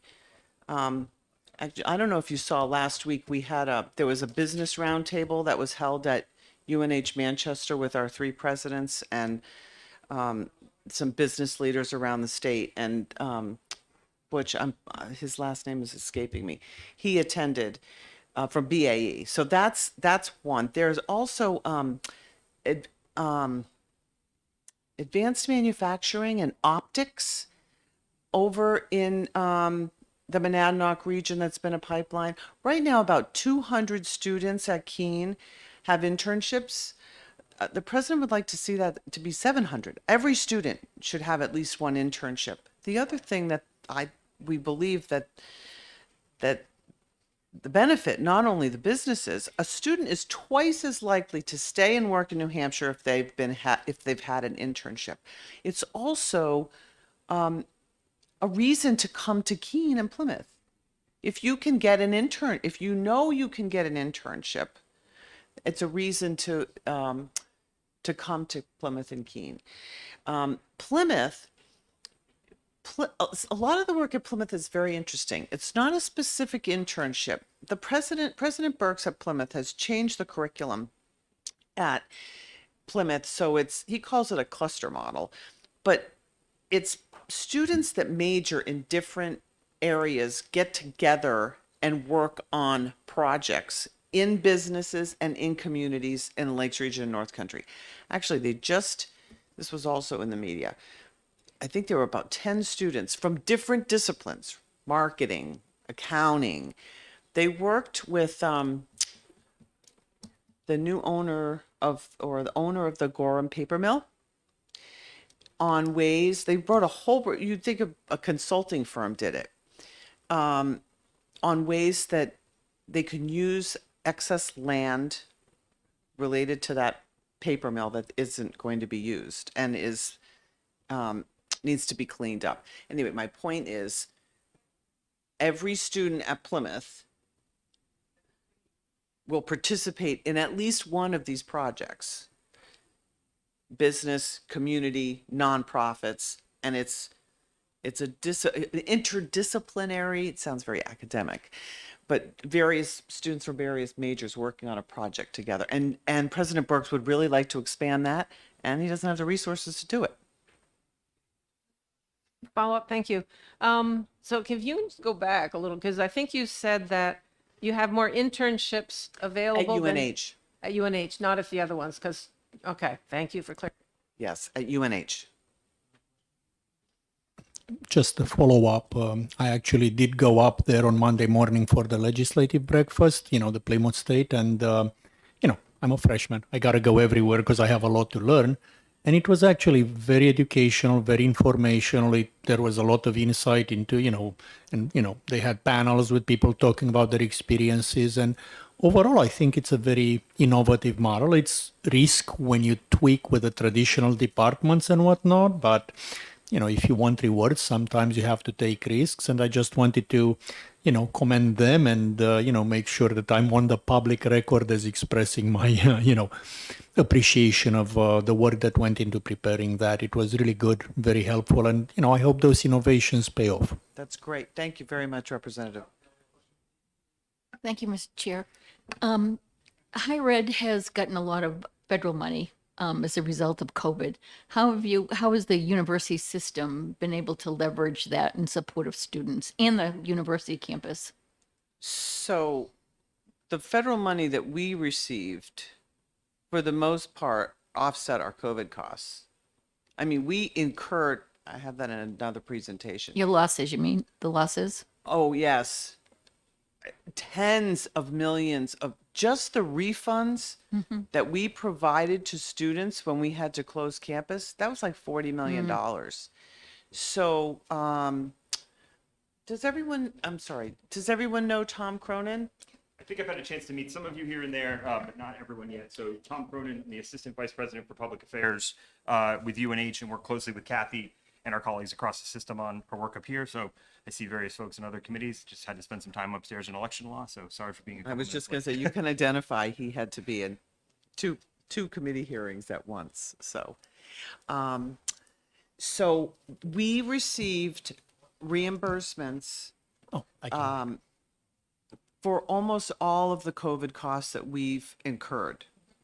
The testing, the masks. You probably also know UNH stood up its own lab. Now, there was, I know the acronym is HEERF, H-E-E-R-F. Those federal dollars flowed directly to our students pursuant to federal law.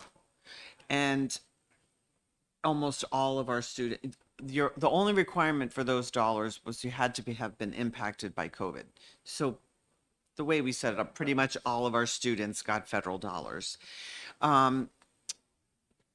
But for the most part, all of the federal dollars we received offset the losses and the costs that we incurred to make sure our students and faculty were safe. Just wanted to thank you for refunding tuition to students who were impacted by COVID and couldn't get their education that they had paid for. Because very bluntly, my kid graduated Rensselaer Polytech, and we did not get 1 red cent back when they were kicked off campus and not allowed to return and not given any. I mean, it was a very different treatment, and I'm very, very happy that UNH did the right thing, and so many other places didn't. And I'm, I just, as a frustrated parent from the other side, I'm glad that you treated our parents and students the right way. Thank you. Well, thank you. And we thought it was important. Let me clarify. We did not refund tuition because we kept online learning, but we refunded all prorated, all room, board, all of that from the day we had to send our students home.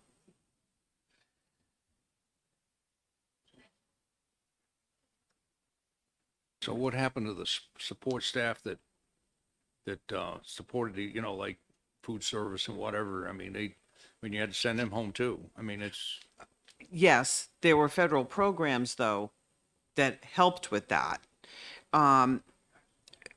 We didn't lay anyone off. There was another piece of a federal program that Paycheck protection. the paycheck protection.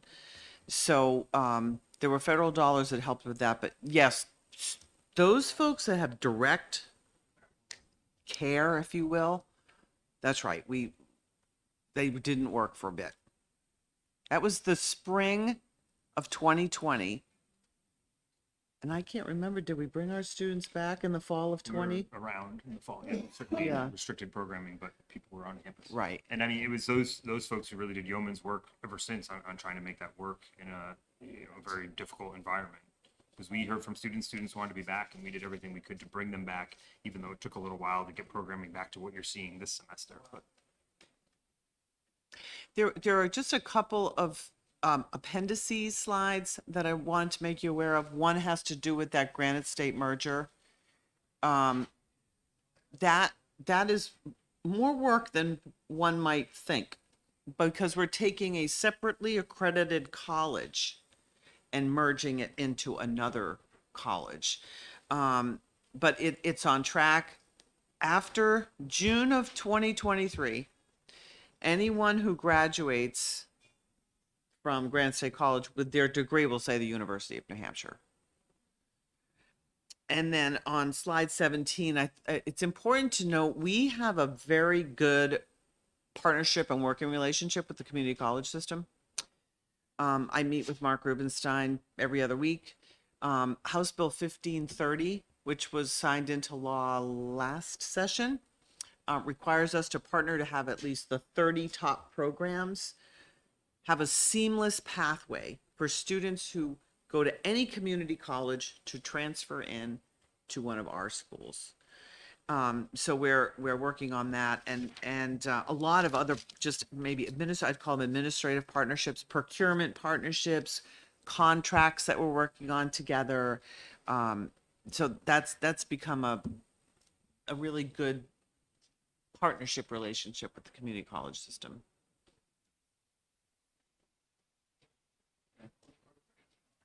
thank you. Is NESAC the accreditation that for this area? And NEASC. NEASC, okay, Yes. Yes. Have you seen a change with regards to the students coming over from the community college system? Have there been more of them? Has the program worked the way you wanted it to? I know it's just 1 year, so. Yeah, it's really, Representative, it's really not rolled out yet. We're still working on our provosts. Provosts are the chief academic officers of each of the colleges. Our provost just met with all the community college provosts, I think last week. So we're working through different working groups. So I don't think there's any outcome data yet. yeah, technically, actually, the program was given a 18-month lead, so I don't think we're required to have met it until next summer for exactly the purposes Kathy mentioned. It certainly is going to take a bit of time, and we'll look forward to updating. You mentioned demographics, kind of a glancing blow. Has the demographic makeup of the university changed substantially over the last 5-10 years? Well, there are fewer students. Well, yeah. I don't know the answer to that.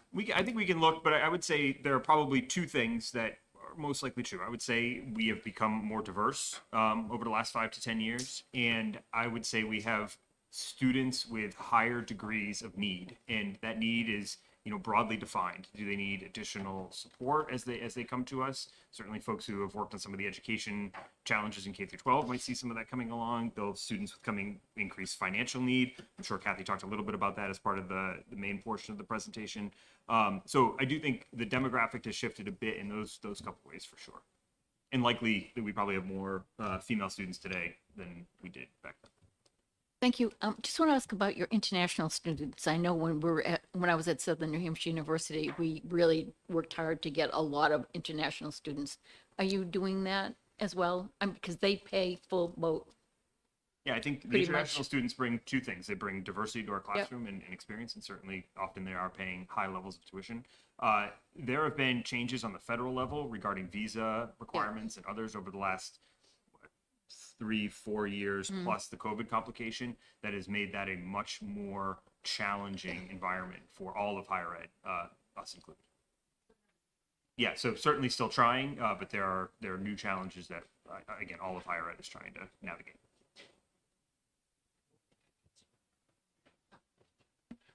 Thank you. We talked about a waterfall last term. And what's that look like? What are you going to do to mitigate that problem? I mean, I know you're going to probably shrink some, as you've already done. So we're doing a few things. We are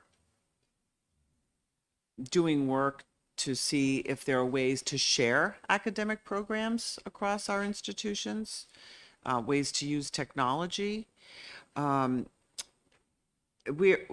Representative, it is a constant, it's a constant effort to make sure we right size our campuses for the demand. There are strategic investments that are being made. Our board just approved. The other thing was we'd like to get more students living on campus. That's benefits in a couple of ways. It might free up some workforce housing in the communities that we reside, which we know this is an issue, but students are more likely to persist and graduate if they're living on campus. So there is a dorm at UNH that's been shuttered for a couple of years. Our board just approved, we're going to renovate that. It's a lot of deferred maintenance. It's right in the center of campus. We're going to renovate that and open that, and we definitely have the demand at UNH to fill that. So it's another revenue stream for us, but it also, again, more importantly, could benefit more students to have them living on campus. And the same kind of work is happening at Plymouth with its residences. We want to try to get as many students back on campus as possible because, again, it's a benefit in a couple ways. Yeah, thank you for the follow-up. We do see a trend, though. Matter of fact, one of your competitors within the state, Southern New Hampshire, probably has one of the largest online universities in the system in the country, actually, and they do a lot of advertising. I mean, they're flush with money, and you're kind of going against the grain here. You say you want these students back on campus. Understood and agreed. I would always point you back to slide 7. No, that is the success that the university system has in graduating its students timely and paying off the most expensive education is the one you don't finish. So I think there's something to be said for the work that we're doing. Part of the Granite State merger work as well, Granite State College is pretty much 100% online. It's almost all New Hampshire students. What we call non-traditional students, right? And that backbone that Granite State College has will be available to all of our institutions as part of that merger. So we're thinking through we know we have to be effective in the online space, but we also know we're not going to compete with SNU in the online space. Can I, just to clarify the question, maybe, are you speaking, and I think this might have been Representative Murray, you asked this of Chancellor Rubin, the idea of like, these high-level IVs are taking our students and then we're taking, is that what you mean by waterfall or? No, the waterfall is no more students. Oh, okay, the demographic cliff piece, got it.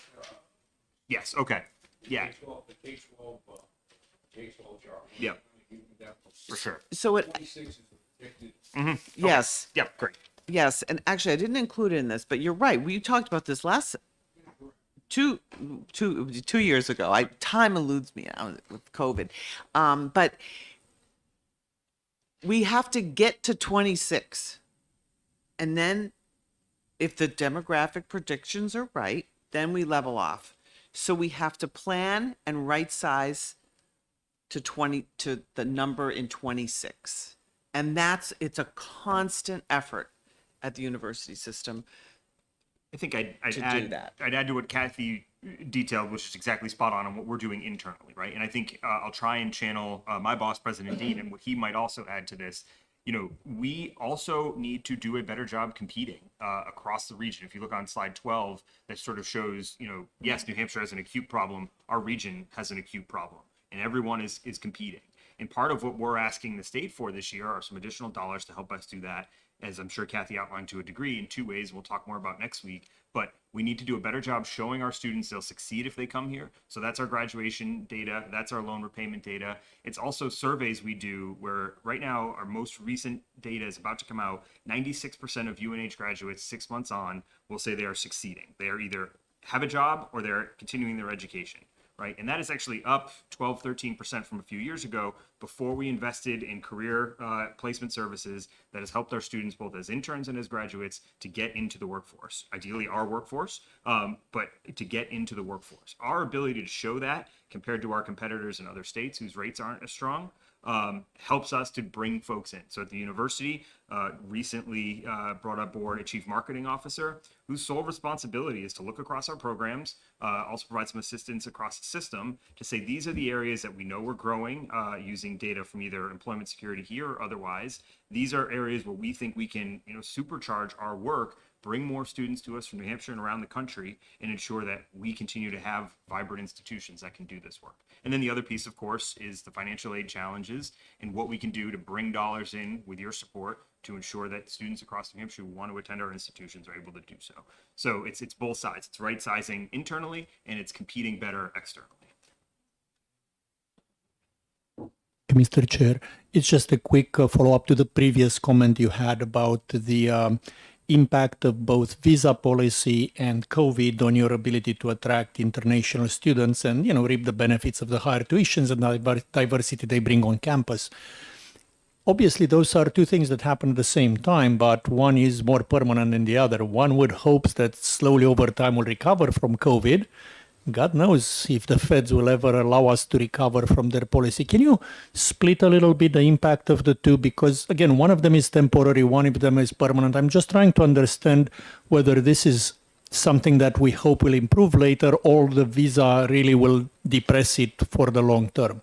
So I think broadly, I'd like to get back to you. I'd like to talk to our Absolutely. international affairs offices, but like you said, it's challenging because they both happen at the same time. And then COVID restrictions are easing, but they don't happen like that to a point that it's like, here's a new deadline and now things have changed. So I think we're a little ways away from seeing COVID impact and then just how the visa impacts certain places in where we were looking at students before. There's a lot of nuance in that question. So Follow-up would be appreciated. I understand that not all the data is clear, but wherever you have to help us understand, because it helps with long-range planning, trying to forecast a little, as much as the assumptions are always hard to same make. for us. I But know this is a conversation at the board level. thank you. Thank you, Mr. Chair. Could you talk a little bit more about your R1 status? I think that you kind of glossed over it, but it's really a big deal. what it bring to the school? Sure. Yeah. So UNH is, as you mentioned, a R1 Carnegie Research 1 classification. So essentially the highest classification of research institutions in the country. We are one of only a handful of R1 institutions that do not have a medical school attached to them. So we managed to reach that classification without the medical piece. So for UNH, it comes from largely a lot of work with NSF, National Science Foundation, NOAA, NASA, and other organizations that really bring significant research into the state, provide us with significant resources in order to do that work, and then kind of bring that research back out to New Hampshire and the nation. One interesting one to look at, I think, for us is kind of a little bit of an untold story in the state is how strong New Hampshire's aerospace and defense industry is.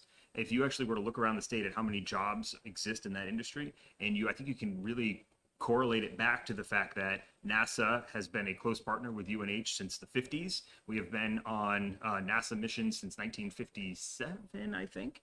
Last year, a $250 million award from the agency came to our Space Science Center. So really we're doing great work at the university, and we are spinning off students and technology and research that is benefiting our state and our region. And that is a topic that there is a lot to share and say on that, and would certainly welcome folks to campus, or we can bring folks here to speak a little bit more to it. But there's a lot of really exciting stuff going on. I want to double down on that. If you were ever interested in coming over to the university, having faculty or researchers come and do a presentation here, they would, I'm sure, be thrilled to accept. Yeah. And can I say, if I could just add one more, I'm sorry. UNH, as a result of both being the land grant and our research capacity, also manages the state's EPSCoR program, which stands for the Established Program to Stimulate Competitive Research. It is a federal program that ensures that smaller states that otherwise wouldn't compete as effectively for federal research dollars get their piece of the pie. But what it requires of us to do is actually to work with partners across the state. So we have community college partners, we have private institution partners, actually some K through 12 here and there, to both build up a research pipeline and to build up capacity across the state. So while UNH sort of gets the shine as the R1 and as the research institution, part of our responsibility as a result of that is to bring that technology and capability around the state. So it's not just us, and that we're building capacity going forward, which I think is a really neat opportunity. Thank you, Mr. Chair. Quick question. You were talking about the, various types of research that you guys are doing a great job in. And one of the very frustrating things for me, I live in a biotech family. My wife works in biotech. My eldest works in biotech. Probably my younger kid will break that trend, but you see all those amazing research opportunities and jobs around Boston, and we are just 30 miles away. And yet that culture there seems to make it extremely difficult to extract a biotech out of Cambridge and convince them to locate to southern New Hampshire. Is there something that we can do in terms of, research, focus on biotech or cooperation with the private sector that would help bring some of those very lucrative type of opportunity, businesses up here rather than on the wrong side of that border? Yeah, I mean, I think there are a number of folks in the state that could speak to that. Dean Kamen probably being number one among them. We actually had Dean at an event last week talking about our budget request and what we're looking for with the state. And his comment was, essentially there were two things that were going to, impact the ability of Army and everything that's spun off of Army even over the last 5 or 6 years to stay here. One was, where are we on the technology? And he thinks they have that settled. The second is, where are we on workforce? And can we continue to produce the workforce that his and all of the spin-off companies need. And that, I think, every day continues to be a challenge. There is certainly a developing ecosystem in the Manchester Mill Yard around UNHM and Army and DECA and FIRST.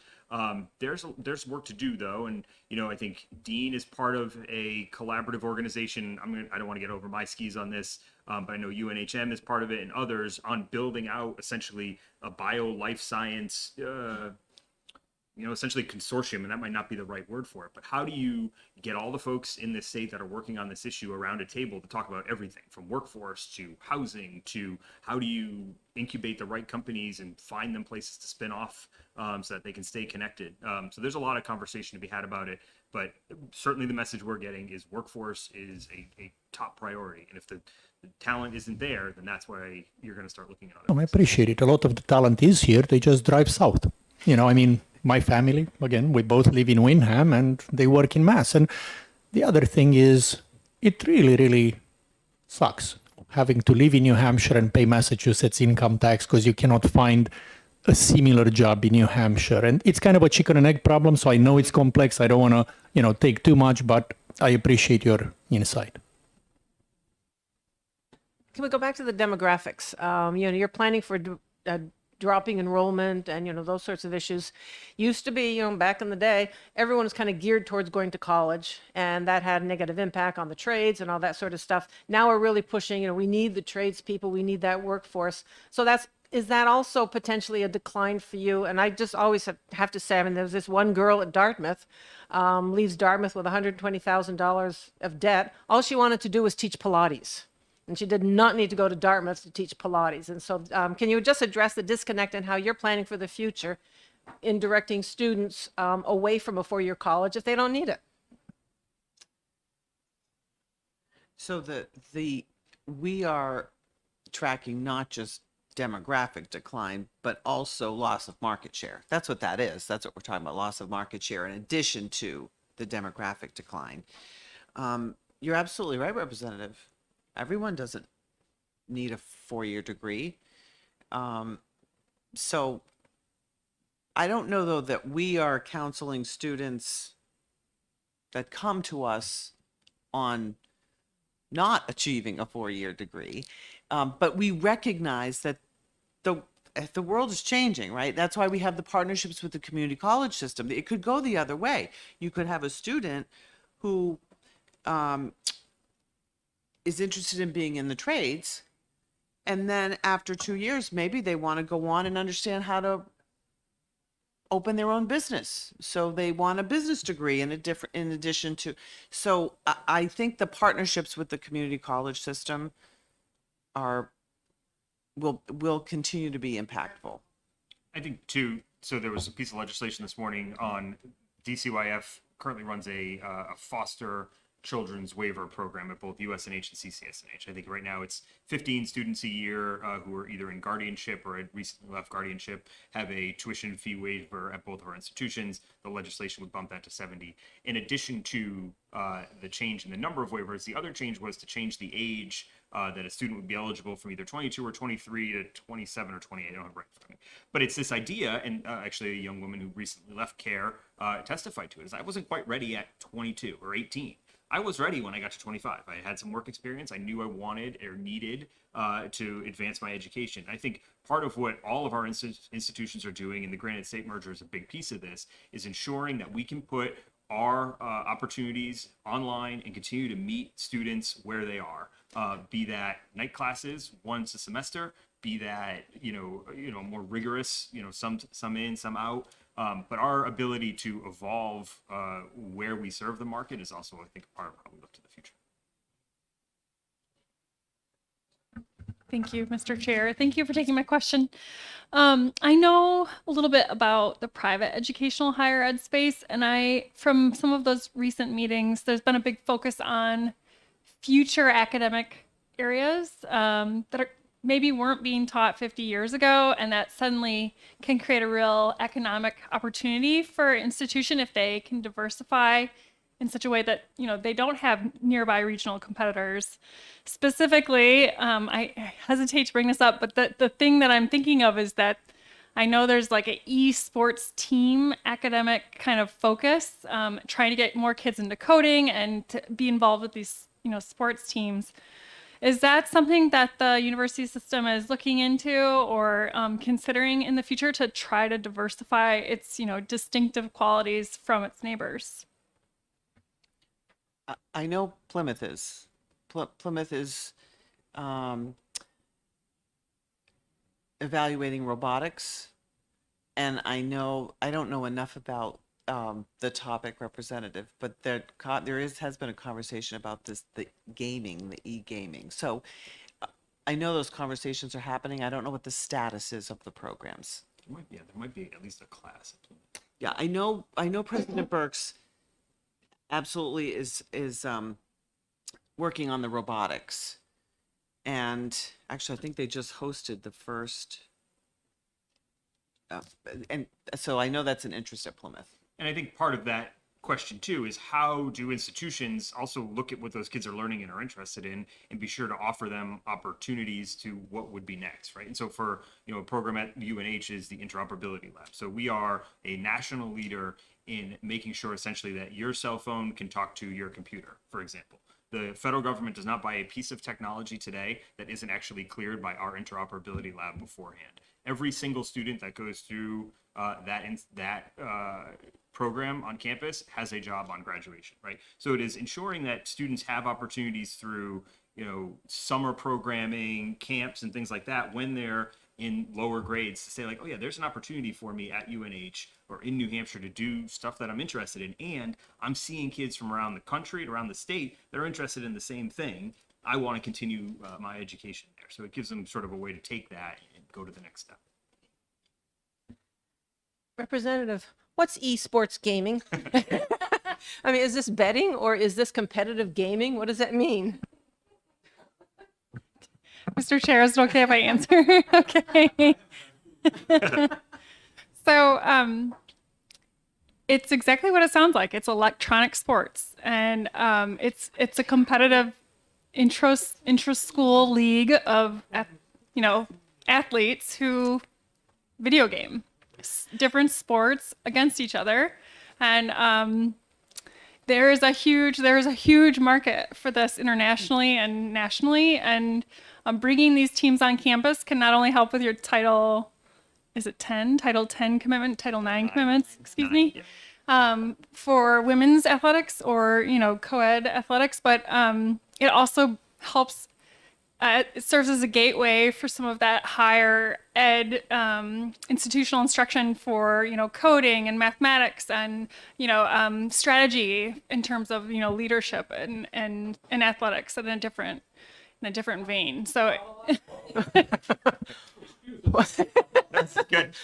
What are they doing? Are they coding the games? Are they creating the games? Are they playing the games? And is someone betting on them about whether or not they're winning, like, I guess, fantasy football or something? Who's doing what? yeah, I don't believe there's any like state sponsored or non-state sponsored gambling going on. I don't believe that's part of it. I think it's literally a competition of wits, and there are teams that are really gearing up to compete against their peers from a different institutions. So I think the academic pitch is that, while you can also participate or get a scholarship to be on one of these teams, you can also earn a degree in a like field.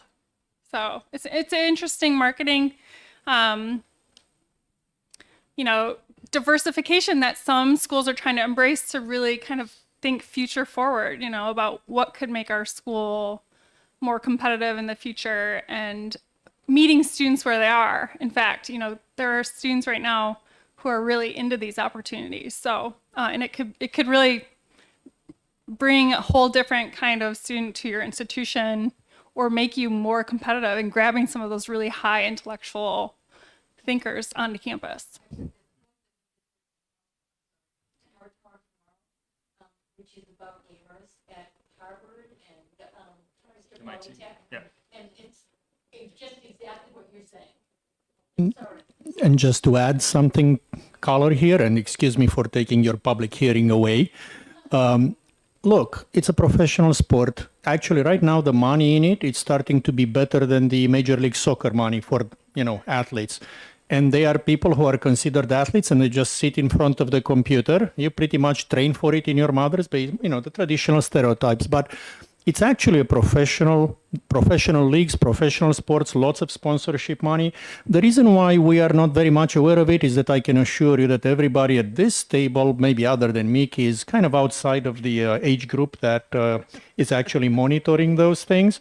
I try to watch, I'm trying to show deference. I shot myself in the foot here, but the point is, seriously, it is actually a legitimate sport. I don't know how durable it is, but it's definitely a industry around it, and it's a big part of entertainment. So, At the risk of this going too much further, I live in the Exeter area, and we occasionally go to the rinks, and they have devoted a formerly I believe it was a weight room to esports. And I think part of the interest for students and how they might transition on a pathway to us is they are not taking I'm going to go to Best Buy and buy a computer and use that. They are tweaking these machines and turning them into something that will allow them to succeed while competing against their friends or other schools and otherwise. And Representative, your point about meeting students where they are is exactly what I was trying to get at with the idea of a summer camp and, week-long immersion opportunities to see that, yes, there's a path for me here. There's a path for me to do something I like and I'm excited about. And there are other kids who are excited and want to do it too. And Tomorrow was a great book. And I almost didn't read it for, I think, some of the stereotype we were talking about here. Like, I don't want to read a book. And it's actually, yeah.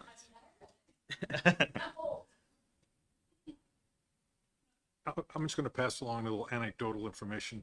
My sister lives in Colorado, and she thought all of the Southern New Hampshire University ads were University of New Hampshire.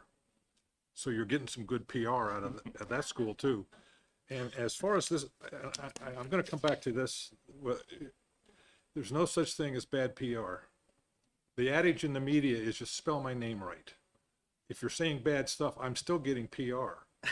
So I look at this as a plus for UNH. Except we are unfortunately also hearing stories of, I will tell you, we have a local state rep whose student, I think, is going to SUNY because of this ad. And looking at it and what they were able to offer. And what we tried to lay out in those couple bullets is because of where our tuition rates are, which are driven in part by state support, and because of other states willing to invest, SUNY is putting $100 million into this campaign, right? Which is more than our university system receives in state funding, right? So they are effectively poaching students. And if you look at a competition chart, you can see exactly where everybody's looking for the same group. You talk about, high tech and growing industries. Every state has the same challenge we do. So really part of it is how do we capitalize? Yep. Any other questions? Well, have been very informative, and we'll see you next. Thank you.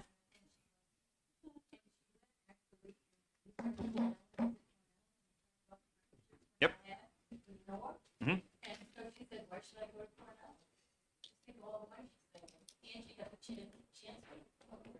Oh, good. Great. I have a question. Well, I just want to make a comment, if you will, Mr. Chairman, Chairman. Good enough. Anyway, my son went to UNH, and because he couldn't afford Northeastern, and we just checked it, Northeastern's tuition right now is $60,000 a year, tuition alone. So he couldn't afford it, so he said, well, I'm going to have to come back to the University of New Hampshire. So, and he did real well in his grades. They offered him an RA, research assistant. So he got his master's for free. Now, what we were talking about, people going south for their jobs. He now works in Salisbury, which is just over the border. And he lives in Portsmouth. And he has to travel into Boston. He's building a bridge there over the commuter line. So there you go. If you can chalk one up to on your statistics of a very successful UNH graduate that you probably don't have a clue of where he's at. Because that's one of the problems we're finding with this committee is, they go to school here or they go to school someplace else and stay there, or they go to school here and leave. So we need to figure that out somehow. And how, housing, of course, the quality of life in New Hampshire. I mean, you look around the country. I mean, it's got to be the best place to live. I mean, I think we all agree with that. Sure. So, anyway, but that's one that you got to chalk up. That I just think before we go though, so two things. I think Chancellor Rubenstein might have mentioned some of the work we're doing with Department of Employment Security to try and get a better handle of how many students stay or go afterwards. There is a data challenge there. In terms of what we can require folks to report after graduation. I do think it's important, though, for the committee to also recognize that I think the university and the university system's responsibility is to expose students to the opportunities in New Hampshire. It is, in part, the business community and state government's responsibility to help them stay. We are the #1 talent importer to this state. This year, there are 3,000 students from across the country who have come here for their first year of education. that are getting exposed to the opportunities in the state of New Hampshire. They came here because of our institutions and because of what we were able to offer them. Part of our budget request is to help us do a better job of connecting those students with our business community. It's incumbent on the business community also to ensure that they have opportunity. And I think in our conversations developing this budget and in conversations we've had with BIA and others since, they have said, like, we recognize that. We want to work more closely with you to keep these students here. There's only so much we can do once a student graduates and takes the opportunity that they've been given and the exposure that they've been given on where they decide to take that degree and what they've learned. We're committed to doing everything we can while they're here through internships and other experiential education to best connect them to the state of New Hampshire, and we need partners to do that. Thank you, Mr. Chairman.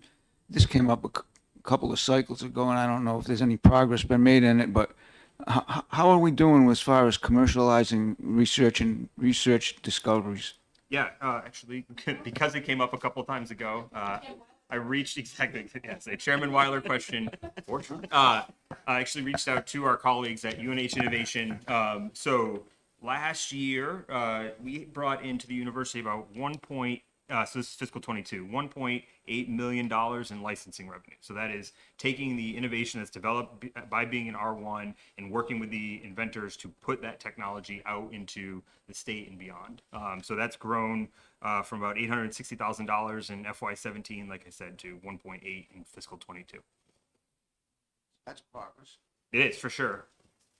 Yeah, and something we're very proud of. And again, it's investment in organizations like UNH Innovation, which both works on with students and encouraging them towards entrepreneurship, and creates and puts the structure in place to support those folks on our campuses doing the research. Part of our responsibility as a research institution, a public research institution, is to take the dollars that come to us from the federal government, the state government, the work that gets done, and push that back out. We do that through programs like Cooperative Extension to ensure that around the state you have that opportunity, and we need to do it at the highest levels of research as well. So I have a number of takeaways. This was helpful so that we can try to answer your questions when we come back next Thursday at 11. And I'm pretty confident that Interim Chancellor and President Dean will be here with us. Thank you so much. This has been a terrific conversation, and you've all been so engaged. Thank you.